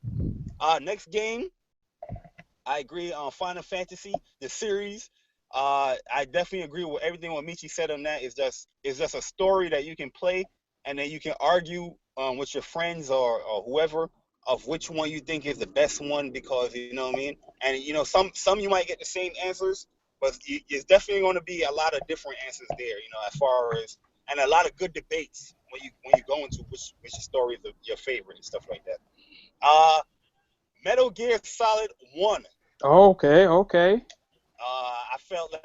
I feel like everybody needs to play that game. Um, that game is just amazing, man. You know what I mean? Boss battles, storytelling, the quirkiness. That's an amazing game, man. That needs to be played. Some of the most memorable bosses is in that game right there, for sure. And another game, you should already know what I'm gonna say. Go ahead. Call of Duty as a franchise. Call of Duty to me is the best shooter that can define the shooting genre, in my opinion. You know what I mean? It's the most popular, and people can just pick up, like say a new gamer came in, you can pick up and probably play that game. You know what I mean? It's easy to pick up, but it's hard to master type of game. You know what I mean? I feel like Call of Duty have set records year by year. You know what I mean? Like my honorable mention to as far as shooters would have been Halo, but I think Call of Duty has surpassed Halo. That's as a whole, in my opinion. That's 4, right? That's 5. What I said Mario. Now he's just trying to get you out quick. Nah, I thought that was 5, legit. I said Mario, Final Fantasy, Metal Gear, COD, and the fifth game. No Tails? Huh? No Tails? I would have thought Tails would have been on your list. Nah, because Tails, that's something that I just got into. You know what I mean? That's not something that I would, you know what I mean? I wouldn't like. I would tell somebody to play Final Fantasy before Tails. You know what? This is gonna cause a lot of Consternation. I'm just gonna say it. The Last of Us. Go for it, yeah. The Last of Us is probably the best game of last generation that I think everybody needs to play. Just like Final Fantasy, you can say if you like it or not. It's definitely a conversation starter with that game. You know what I mean? I do feel like that game brought a lot of story elements and survival elements. Well, not nothing too new, but it just perfected it in my opinion. You know what I mean? But I know that's going to be debatable, but that's what I think. Sorry, but that's my 5. Well, I guess I'll go. First game, would be Pokemon Yellow version with Pikachu, where he actually followed you around. Man, I love that game a lot. The second one would be GoldenEye. Oh, snap.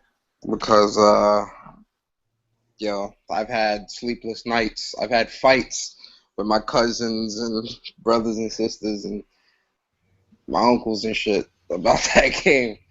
And that definitely, I think, revolutionized that whole shooter genre and all that other stuff and really pushed that forward. Another one would be Uncharted, for sure.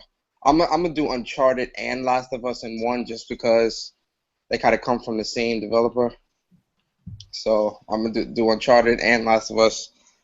As far as story for Uncharted and Last of Us, and multiplayer, honestly, especially for Last of Us, because with The Last of Us, when it comes to that multiplayer, man, that's team based to the max. Like, you got to really be able to coordinate with your team, and you really got to be able to like, you know, be able to craft and know how to place your bombs and your weapons and all that good stuff. So definitely that. Another one would be Marvel vs. Capcom 2. I don't know, that fighting game with the whole tag team system and all that, like that really, I lived by that game. I love the hell out that game so much. So Two of my damn asses. Yo, 2 was classic, 1 was better. Nah, 2 was better. Nah, two was better. 2 was better. 1 was the better game. Nah, No, stop. it wasn't. Anyway, No, it wasn't. Whoa. that's what, 3? Yeah, that's 3. The fourth one would be Kingdom Hearts. I shed tears on that. Kingdom Hearts 1 and 2, like I really legit shed tears, and that is probably by far like one of the best stories I've ever experienced. It can be confusing, but you got to pay attention in that game. Yeah, it's a lot, but if you take the time out to really understand the lore and the environments and all that good stuff, understanding it won't be that hard. People don't be reading Ansem's reports and stuff, man. That's why they confused. People don't like to read, period. But oh shoot, he's up there. The last game would be I'm gonna say I don't want to say COD. I'm gonna say COD. COD definitely. I don't know. COD is just. COD. I love COD, man. Like, COD definitely is one of those games that like I can't just not play. You get what I mean? It's definitely, to me, especially Black Ops, World at War, Black Ops 1, 2, and 3. Yo, those are amazing. Yeah, no one does COD like Treyarch. Yeah. Facts. Oh shit. Honorable mention would be Mega Man Network battles. Oh, yo, don't do it to them. I remember when I was young, I played all the network battles on my Game Boy Advance SP. And yo, confession, I still play that with the PC ROMs. yeah, Mega Man Network battles. Those can be really addictive and really fun. And I remember when I was young, I used to play those a lot. Those and yeah. So that's it. Yo, can I say an honorable mention? Sure. Yeah. I forgot to put a racer in there, but this is probably one of the best racers I ever played. And it's not like a simulation or whatever, but Mario Kart Double Dash. Oh my God, I love that game, son. No Mario Kart. To me, that's the best Mario Kart, hands down. I think 64 is a better version. That's just me, though. 64, I know that, but Double Dash is the de facto Mario Kart game, in my opinion. PlayStation calling, bro. All right, let me drop my 5, please. I'll go after Kev. All right, so we gonna get into some classics here. First and foremost, we're gonna start off with Xenogears. All right, Xenogears is a classic, very dear to my heart. I have beat the crap out of that game, and I really wish that it would come via backwards compatible or something. PS2 or PS1 games on PS4. I would say after that would be Sonic Sonic 3 actually with Sonic and Knuckles. I love that game so much. Boo! Sonic 2 the best. Back in my heyday, I was a Sega fanboy. Also, Street Fighter, because Street Fighter has set the trend for many of today's fighters, whether you want to believe it or not. But that is definitely the trendsetter. Also, Uncharted, and if I had to explain anything as far as Uncharted, I would say would definitely bringing the big set pieces and making a third-person genre more popular than what it is right now. And last but not the pacing was wonderful in Uncharted. Yeah, pacing for Uncharted was amazing. Last but not least, it's probably gonna be a popular game, but not very popular with this choice. But I would say Tetris, because Tetris made it cool to be smart on these video games, man. A lot of people, if Tetris make you smart, a lot of people they play that. Well, I'm just saying as far as like puzzle games, man. A lot of people wasn't really into puzzle games and stuff like that. Tetris / Columns, because Columns was a fun ass game too. Yeah. And I would say my honorary mention would be definitely Power Stone. Yeah, Power Stone was dope. Yo, Kev. So That's you will classic. put Tetris over Pac-Man? Nah. But I'm just saying, like, that was like the first initial like puzzle game of its genre, like for that I could think of at least. Outside of what, Math Sweeper? But I don't know. But yeah, Tetris. Hey, I'm just saying. But Power Stone is my honorary mention, and another honorary mention I would have to say is Vector Man. Vector Man. Well, since everybody's going honorary mentions, I have to chuck in Zelda Ocarina of Time. Oh yeah. I played Ocarina. It was good. I don't know. I'm going Link to the Past. All right, that's my Zelda. All right. Let me say my. You gonna skip in? Oh, go ahead. Yeah, go ahead. Alright, man, my five. First we're gonna go with Grand Theft Auto San Andreas. I think that like I said, we starting them out, so I'm gonna start them out pretty easy. Now I'm gonna go with Midnight Club 3 Dub Edition. Oh yeah, Dub. I forgot all about that. Yeah, man, that was nice. That. Also, I'm gonna throw in there as a series Crash Bandicoot. Okay. Definitely think people I forget was about gonna Crash. say Crash. And also, also got throwing Uncharted. If you get somebody into something, definitely throw Uncharted. And this is definitely not going to be a favorite, but I have to throw this in there just because the impact it had. Just when I was playing it was Halo 2. I'll definitely say Halo 2. Oh no, Halo is definitely up there as for a game that defined that genre. Yeah, definitely Halo. Hell yeah, you got to respect Halo, because Halo did a lot for a first person shooter. Yeah. You know what I mean? That Doom, you know what I mean? But I just felt like Call of Duty definitely surpassed. Oh, definitely. Yes, sir. Yeah. Definitely in I actually have two honorable mentions. My honorable mention would be Call of Duty Modern Warfare 2. To me, that's the best Call of Duty in my opinion, Modern Warfare 2. And You mean Black Ops 1? No. World at War. Ignore me. Modern Warfare 2. But then my other one, it's not a long shot, but mine is The Warriors. Yeah, man, that Warriors. People don't understand that before Grand Theft Auto cocooned into what it is today, The Warriors was it. Yes. The Warriors. Yes. It's all about The Warriors. Yes. Yes, they need to remake that. Let me give. But didn't Rockstar remake that? Nah, they need to make another one, bro. Like they need to. The Warriors was like, man, it's probably my top 10 games in PS2 era. Like that game.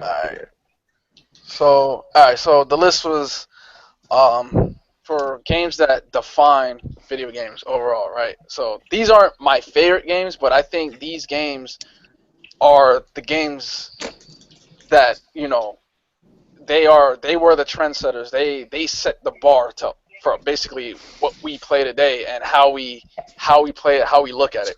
So my first game is the one and only Super Mario Brothers for Nintendo. Basically, every game with the character we play today is derived in some way, shape, or form from that game. It started with that. you know, it kicked off with that. The second game I want to say is Final Fantasy VII. Um, Final Fantasy VII, it made video games. It brought emotion to video games, like feelings to it. You know, it wasn't just get to the end of a level, that's it. It was like, you know, it was bringing emotions out of people. You know, I think that was the first game that really hit home with the masses as far as that go, and it also ushered in the rise of the JRPG in the West. You know, the third game is Grand Theft Auto 3. Basically, all open world games we play today. That I want to say Grand Theft Auto 3 that kicked all of that off. You know, all of these open world games we play today is, I believe, derived from Grand Theft Auto 3. You know, that game was just it was like an event. It wasn't even just a game. You know, that game got banned and places, and it was a lot of controversy surrounding it, and people wanted that game just because it was just so violent. Fourth game, and Kev, you're gonna disagree with me, but is Mortal Kombat. Chill, bruh. Mortal Kombat, not that I'm not saying Pit Fighter. No. Hear me out on this. Mortal Kombat is what raised the eye of the politicians, the ire of politicians to video games. It got legislation involved that's true. to video games. It's what brought the ESRB rating system to video games.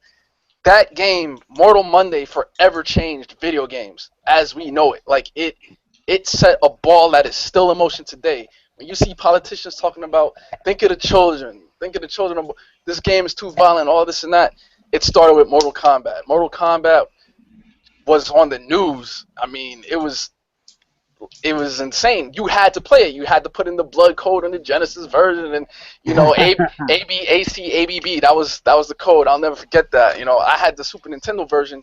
It had no blood, but it had sweat, and I remember being mad as hell when I was playing it. You know, so that's Mortal Kombat. And the final game, to me, is what defines video games now. Call of Duty 4.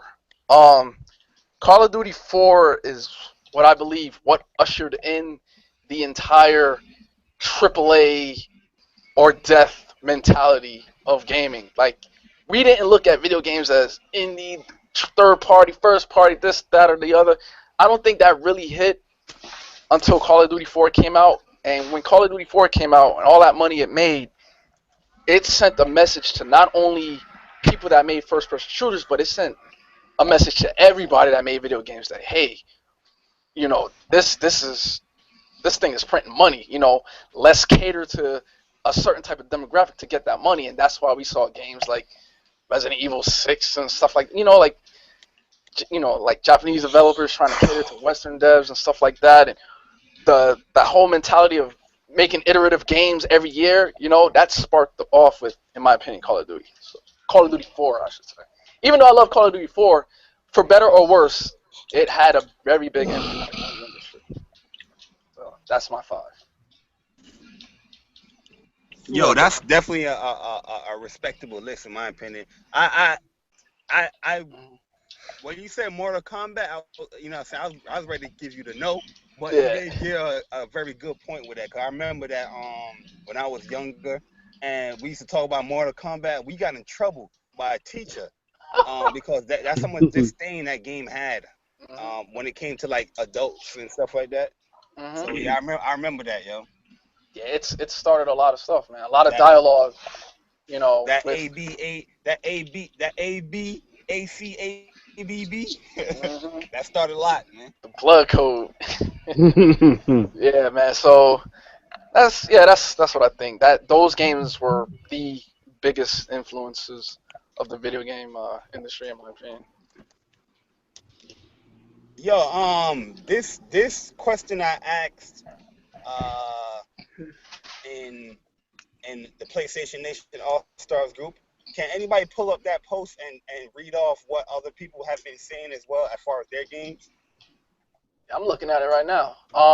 Aaron said Final Fantasy VII, Super Mario World, Street Fighter, Zelda, and Halo 2. There's a few of these, Barry. Because because I wanted to get like a common denominator. Let's see, somebody. Edward. Edward. Because I see a lot of Street Fighter. I saw a lot of Super Mario World in there. I saw a lot of CODs in there. I saw a lot of Sonic as well. I'm surprised nobody said. Did anybody say Sonic here? Yeah, Nicodemus said that. Let's see who else. Chuck said Halo, Street Fighter, Mario, Sonic, Rainbow Six. Like a lot of guys are putting franchises. They didn't put specific games. Let's see. Luke Skywalker said Final Fantasy VII, Tekken 3, Halo 2, Mario World, and Zelda: Link to the Past. I think Mario seems to have been the most consistently named game, or such franchise. So if we were to just pick, if we were just to pick one game to define gaming, Oh God. Mario would be that pick. It would be Mario. Nah. Yeah, it would. Because Yeah. you saw when Mario started. And then when Mario 64 dropped, everybody eyes on it. Mario single-handedly saved the video game industry. I would buy, if Mario came to my Xbox and my PlayStation today, I would buy it without a second thought. It is dope. It was dope. Yeah, I remember Mario Still is. 64 dropped and Will everybody always thought be. he looked real. Mario will be timeless as far as the gaming industry goes. Yeah, I agree. I think Mario would define gaming as a whole. You know what I mean? Music, gameplay, not even the story. Then he was everywhere. Remember he was in Punch-Out? He was Little Mac Daddy and the referee. Dr. Mario, they had a Tetris game of him. Yeah, Mario was getting that paper.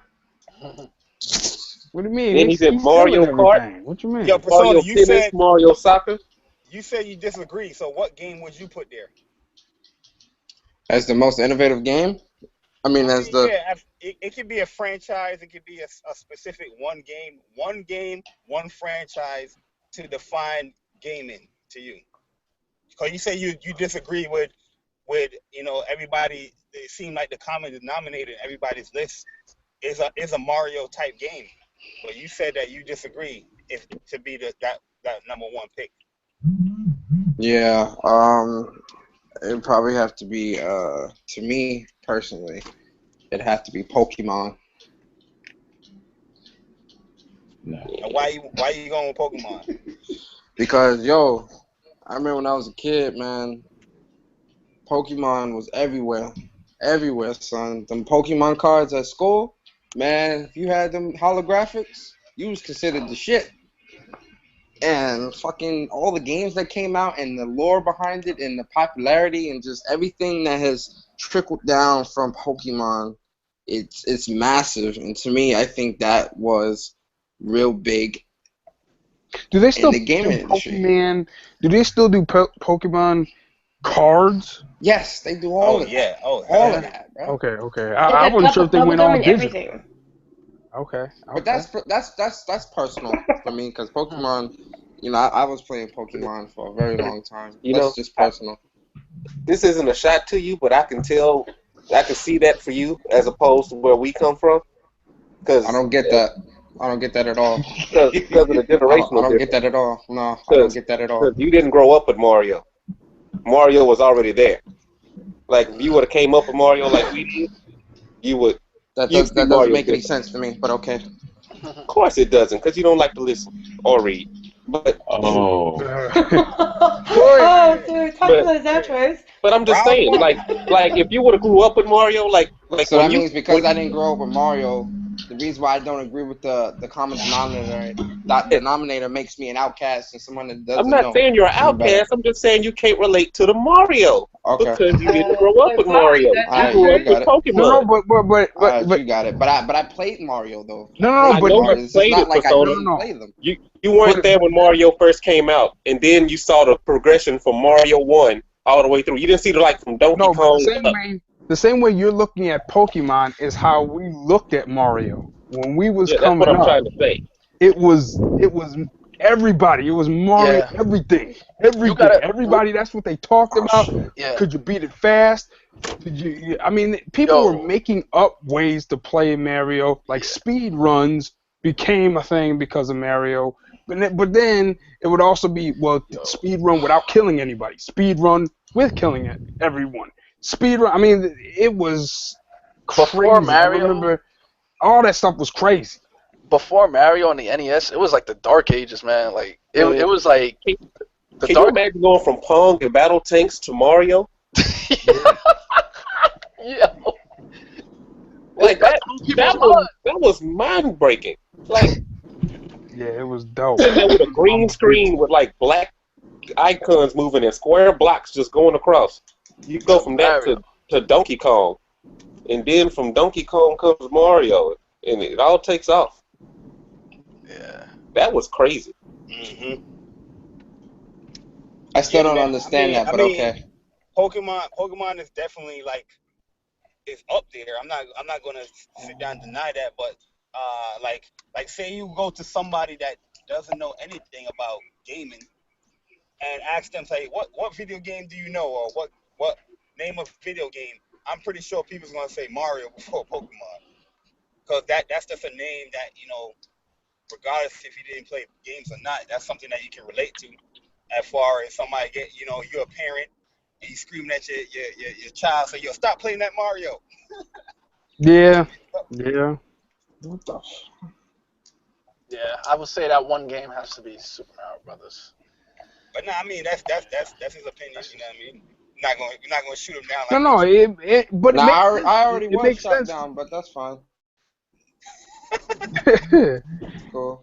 It makes sense from when you come up. If you came up during the Pokemon thing, then it was Pokemon. That was cool.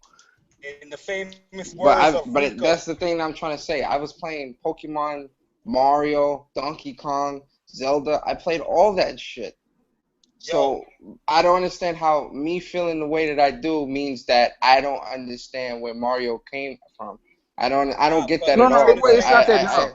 No, it's not that. It's what it is when it first came out, right around the time it came out. If you were around during that time and hearing the atmosphere, it's a lot like, when GTA 3 came out. From GTA 2, it was top down, and GTA 3, it was everybody. You remember what it was when you first saw it. You remember everybody talking about it. It was in newspapers. It was on TV. GTA for the negative reasons, but Mario, it was on. It was out there. So it was just the environment when it came out. So it's not just the game itself. It was the environment with everybody else around it. You had to be there during that time. Maybe I need a time machine. I'll understand it better. No, it is a valid point that they make it, because anybody can play any game back in the day now and be like, yo, why the hell people was excited for it? It's just like pixel art games, how people diss pixel games now, because they don't really understand where it came from. That's the type of games that we grew up playing, you know what I mean, or something like that. You know what I mean? It's a big difference. Like somebody playing Final Fantasy VII now probably wouldn't see the relevance of the game than when we played it when it first came out. You know what I mean? That's just how it is. You know what I mean? Somebody can like it, but they don't see the relevance of the game. Like Mario, when that came out, that was the talk. You know what I mean? Mario 2, not really. But I remember when Mario 3 dropped, oh my god. You know what I mean? You find out them secrets and all that stuff. That was a talk, man. But yeah, man. If anybody have anything else to say, you can go ahead before we go into these outros. Honorable mention Minecraft. Okay. That's a big one. Okay. That's a big one, man. Shout out to Microsoft on that. But yo, one thing I could take. Shout out Microsoft for what? Buying it? I mean, they didn't make it. I knew that. No. They ain't taking shots. It's just shout out to Mojang. I give them that. Yo, I'm just saying, give props where props is due. One thing we can take from this is that Nintendo definitely have a place He kicked still that shit. in this gaming. Because look, Persona listed Pokemon. We said if we was to pick one game, Mario. I know a lot of people is tired of Mario, but we still picking that. You know what I mean? And those are Nintendo titles. The first party always came correct. So yeah, that says a lot in my opinion. But yo, let's go into these outros. Let's have my man YoungSoul give us an outro. If you have any shout outs, go ahead. And plug your channel again, man. Well, I got to shout out my man Blazing, because I was playing through the whole time I've been playing Division while we was talking, and he was trying to get on playing with me, so I got to shout him out. And Twisted, they know who they are, because I had to turn them down because I've been talking to you all folk and not gaming. And I just want to say thank you to all of y'all for inviting me. Thanks to the viewers or the listeners to listen. Everybody, man, showing love. Love is love, y'all. Word up, man. You know what I mean? The PlayStation Nation, we definitely got to get a little tighter out here. So, like I said, like with a podcast, I'm definitely going to try to reach out to more people. Next week we're going to have two more special guests come on. So, let's look out for that because there's going to be a lot of different people. I'm going to have some Xbox guys on here too, man. We had Showstopper last week. I'm going for the Warlords. You know what I mean? But yeah, man, it was a pleasure having you on here, man. But yo, don't. You know what I mean? This is not going to be the only time you'll be on here. You know what I mean? Okay, for sure. Appreciate it. Definitely have you on here another time. Appreciate it. Yeah. Make sure y'all check out his channel too, man. He got a good channel, man. Yeah. I enjoy his videos. Oh shit, I'm gonna leave the link in the description to go to his channel, and please do subscribe and support, man, because definitely gotta support a lot of more of the gamers that's out here. Oh shit. That's very knowledgeable, play games, and stuff like that. You know what I mean? But Miss Bella Rise. Mr. Jabari. Do you have any shout outs? Anything coming to the channel? Yes, actually this weekend we have the Developers Workshop podcast coming up with some very special guests who I can't announce just yet. But be sure it's going to be pretty epic. So make sure you tune in to that this weekend. That'll be at 1 PST on Saturday. Obviously, if you want some proper gaming news that isn't biased, stop going to DualShockers, stop past www.exlgaming.com, because that's where you're going to find all the news. I like DualShockers too. I can like both. That's brave. And the council is, we got a little special thing on EXL Gaming. Yes, we do. You check us out. Know what's going on in the podcast. Thanks to Bella and Ken, for showing love on that, for sure. No doubt. Yep, indeed. Every week you can stop past and check out the latest edition of the Council podcast under the EXL Affiliates tab for sponsored YouTube channels. You'll find the Council. Y'all got this thing going on point. Damn. You know what I mean? We definitely try, man. Yo, I definitely got to shout out Bella for that, man, because she came up with the idea, and Ken definitely do appreciate it. You know what I mean? Because every little help counts. You know what I mean? You know what I mean? Well, you got a special place in the EXL heart. We love the Council. We love our ponies. I mean, the Council. Ponies. And we can't get through one. I'll be a black stallion. Pony That's fine. coming up, can we? I'm a black stallion. That's cool. We have evolved into Mustangs. You know what I mean? I'm a stallion. We're not pony ties no more. We're Rapidash. Oh no! Y'all think I don't know about my Pokemon was my joint too, so don't sleep. Hey, bro.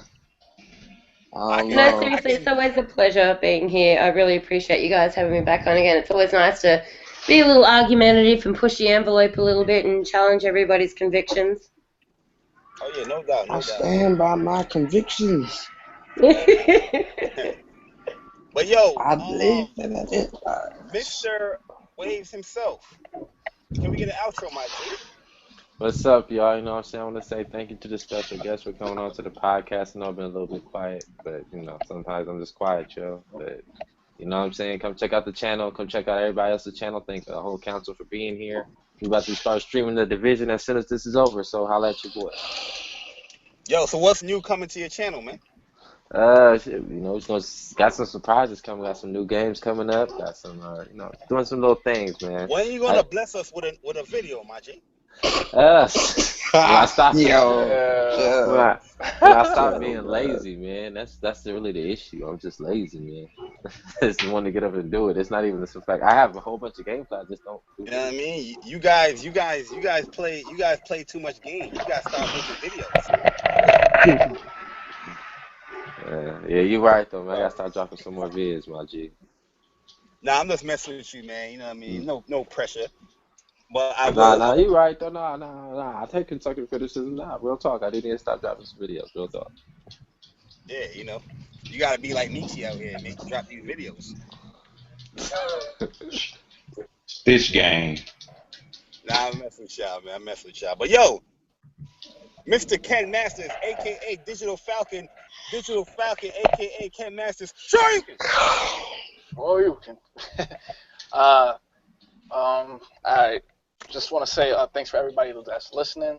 Thanks for everybody in the chat. Thanks to the guests, YoungSoul and Bell. Thanks for coming through. And yo, just same thing. Keep it gaming, and please read. Read. Oh no. No, seriously. People have to don't read past the headline. Read the whole article. Just not only just read, but comprehend like the words that are written down, and because people are taking these L's like for no reason out here, man. So yeah, they like to get high, man. Yeah, so just read. Other than that, have fun gaming, Yo, but Ken, I gotta ask you something, my brother, before you get Sure. You think you slick, huh? What's coming to your channel? When can we get a video from you, Mikey? I'll put up more streams. Definitely. Oh yeah, you did stream the Uncharted. That's right. Uncharted. Yo, that and was Rocket that was a League funny and stream. Street Fighter and Blaze Blue and what else did you stream? XCOM. There we go. Yeah. But he's streaming on Twitch. I'm talking. Yo, you know what? I'm talking about a video. Oh, commentary. Like commentary? Yeah. When you gonna do a video and a giveaway? Oh damn, giveaways. I don't know. I'll do a giveaway when you do a giveaway, man.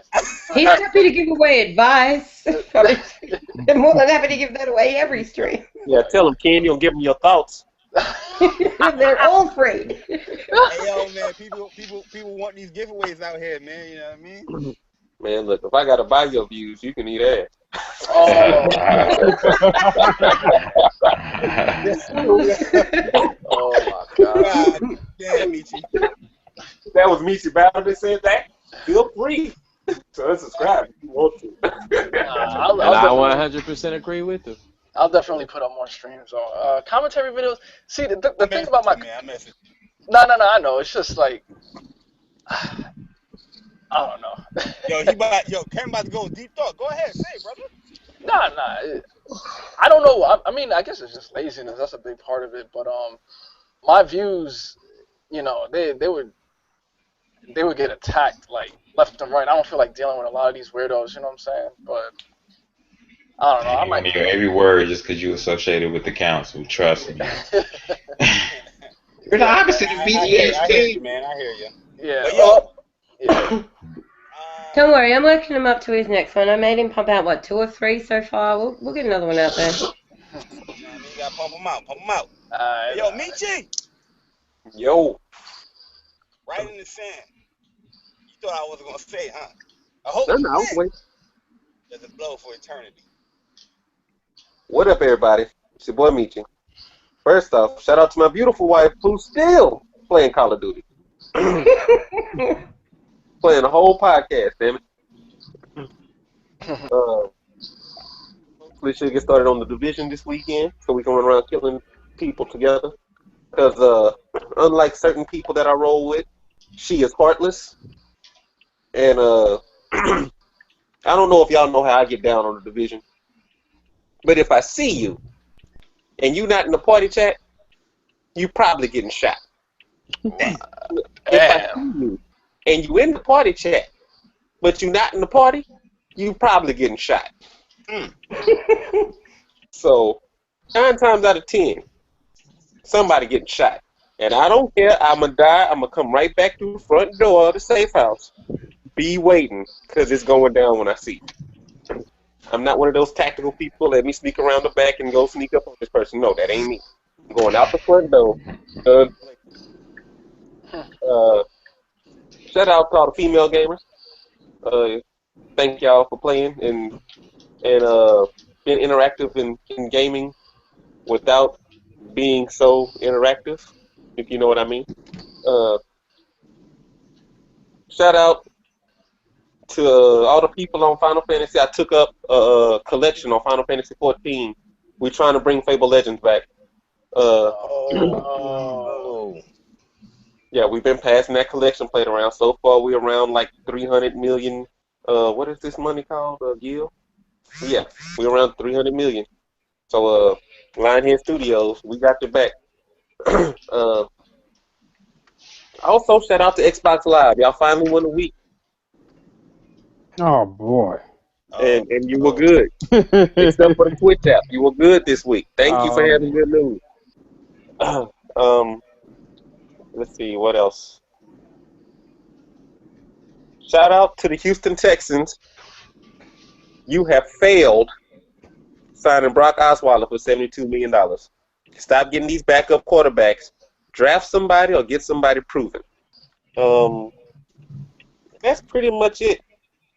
Oh, and shout out to the people, and it just seems like this. I don't know, but it seems like some people out there are just hell bent on getting some attention from other men. Like some men are bent on getting attention from other men. We have to be brave enough to tell our homeboys, look, hey, maybe you're obsessed with this dude. I don't know if you're trying to keep a secret or something, but let him go. Let him go. If it's meant to be, he'll come back to you. Let him go. Thank you for being man. Hey Michy, I just want to tell you, man. I want to thank you guys for Bruce Irwin, man. Thank you. Enjoy. Enjoy. But yeah, that's it. I'm done. Crazy out here in these streets. But yo, Persona. Yo. Keep it so NY. Keep Man. it so NY like the boys that make PlayStation. You already know. I already know. You gotta shout out the greatest nation. Of course, man. I'm so NY. Yo, what's going on, people? It's your boy Persona. Persona_GamerYT and the Council. First off, shout out to the 2 guests that came, YoungSoul and Bella. We definitely do appreciate you guys for stopping by the podcast. Definitely a great podcast, great thoughts, great debates and stuff like that. So shout out to y'all. Shout out to the Council. Y'all already know, man. Nothing but love. Shout out to the people in the chat that always keep the chat so lively, man. I appreciate y'all, man. Y'all definitely keep it active. Be on the lookout. I got like a few good streams up on my channel. I gotta do some commentary videos. I'll probably do some of those this weekend. With the division. Actually, no, I got my Uncharted impressions too with that beta, the second one. So be on the lookout for that. What else? You already know you got a lot of Uncharted gameplay. I need to see that. Yeah, I got like almost 15 gigs worth of gameplay. So I'm definitely start pumping some of that out. Let me see what else. That's it. You know, kind of like what Michy said. Stop being obsessed like that. That's real. Do got Facebook stalkers out here. Very weird. They worry about what other men look like. Very suspect. But I guess that's it. You know, like I always say, keep it gaming. I hope Sony don't trademark my shit. Also, hashtag gaming with Persona. And that's it. I'm out. No, you know they're going to put that. You know what? No, that's going to take another half an hour away. Never mind. Move along. You know what? I didn't understand nothing you just said. You What'd already you say? know where I was going. You already know. Let's move along. Oh man. Yo, Mr. Hold on. Mr. Hold on. Mr. Hold on. Mr. Official Damn, I died. VG. What is going on, PlayStation Nation and YouTubers? Once again, it is very appreciated for everybody who came through to check out the stream, take time out of your Thursday evening to listen to us talk with you all about video games. So, yeah, that's pretty much it, man.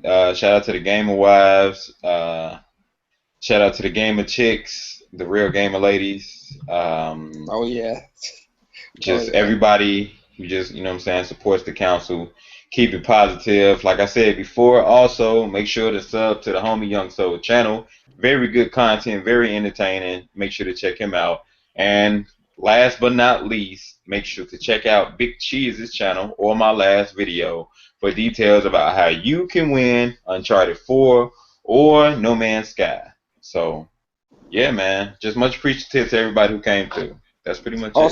Also, I want to say shout out to Kev's Mike for actually working for the full length of the podcast. Yeah. That shot. Really? Big shout out. Big shout out for that. Yo, trophy unlocked. Yo, for real. For real. Like, this has been the first podcast after a long list of podcasts that his mic has worked the entirety of the podcast. Great stuff. Good stuff. Yeah, yo, Kev, be sure to hit me up with links to that. I'll try and help promote that giveaway for you. Yeah, man. But yeah, that's what's up, man. But yo, big shout out to Kev's Mike. Much appreciated that you worked today. But yeah, man. Big shout out to YoungSoul, man. YoungSoul, man, it's good to have you on here. Appreciate it, man. Appreciate it. Like I said, man, don't be shy, man. You know what I'm saying? Definitely, you are welcome to the Council Podcast. You know what I mean? Where we can get you on here again. Be much appreciated. You know what I mean? Appreciate it, man. And don't forget, you know, we do a little other. We're gonna try to do a little more live streams, I guess. You know, with just chatting, like a little chat or whatever. I think that was cool what we did with the Microsoft thing. Not to hurt anybody's feelings when we talk about Microsoft, but you know. I'm sorry. That was Michy's fault, so let's go to his channel. Yeah. Big shout out to everybody in PlayStation Nation All Stars, man.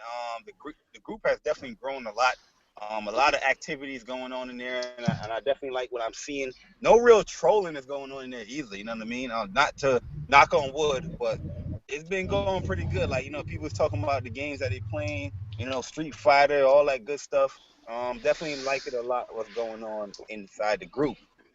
Also, a big shout out to Bella once again. And EXL Gaming, you know, having the council on there. Much appreciated. Yeah, much respect. You doing that for us. And I want to give a big shout out to my man BG, Broken Games HD.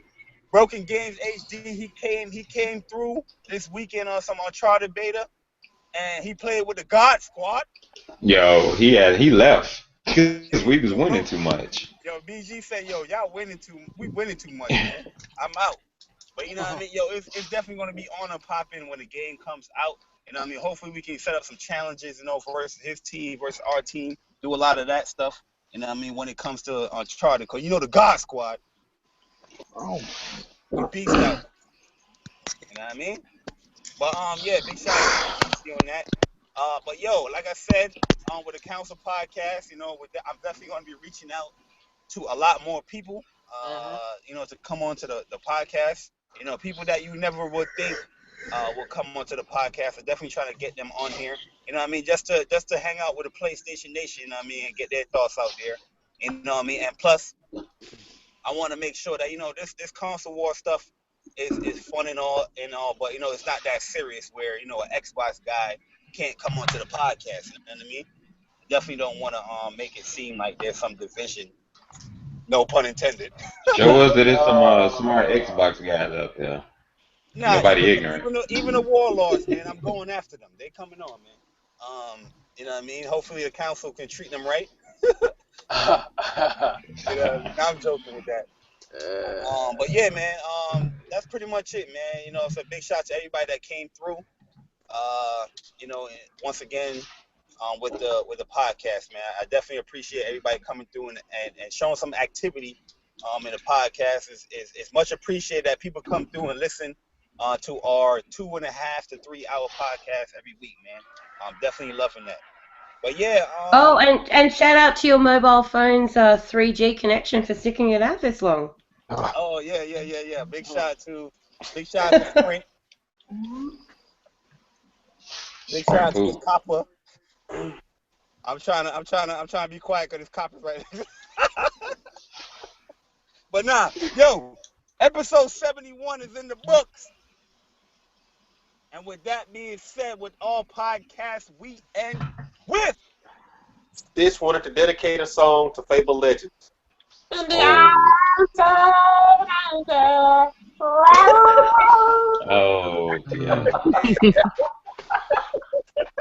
It's not a podcast without Stitch.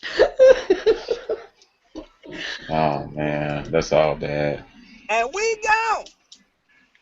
Deuces. I mean, we would be going if you were there to press and broadcast. Right. You know? I mean, there is that. Hold on. Never fails. It never fails. I'm so disappointed in you, Barry. You know, the biggest shout out that we're ever going to be able to give is shout out to Barry for making it to the end of his own podcast. Hold on, here it comes. But yeah, man, like I said, we gone. This is probably going to end the whole hangout, so I'm sorry, guys. That's fine. Bye. Bye. Peace. And we're still here. And we still live. We're still alive. He was able to drop both. Yeah, it's gonna go out. It's gonna cut off. In the meantime, if you haven't already, man, y'all need to play Broforce. That game is fun as shit, man. I'm playing online right now, y'all. Just so y'all know. Playing online. I'm not broadcasting.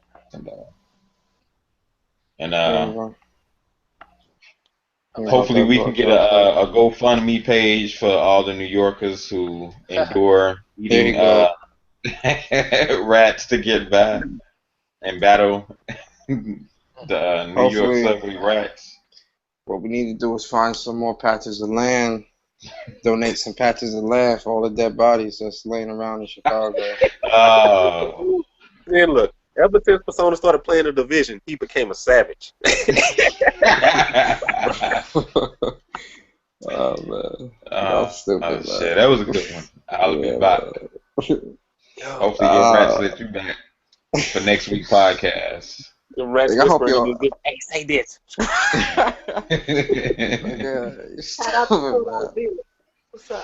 Shout out to all the New Yorkers who wear Timbs so the rats won't bite their feet. Shout out to all the Chicago people that wear face masks because they can't take the smell of the dead bodies. Y'all horrible. Yeah, man. Motherfuckers got dead body insurance. Do you need your dead body? Shit, y'all got rat insurance and Timberland insurance. That's fine. I'll keep that. That's messed up. Y'all don't drive in New York, but you got to make sure your Timbs are covered. Hell yeah, man. Shit. Them Timbs cost too much money. Them shit's $200. I'm dying too much in Broforce, man. Let me stop. How much is your Tim insurance a month? How much is that shit? $40. Y'all paying money. Y'all paying rat corpses. Not Obamacare for Timberland. Oh, shit. Y'all stupid, man.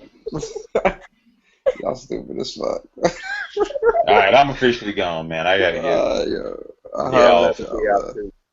Peace, y'all.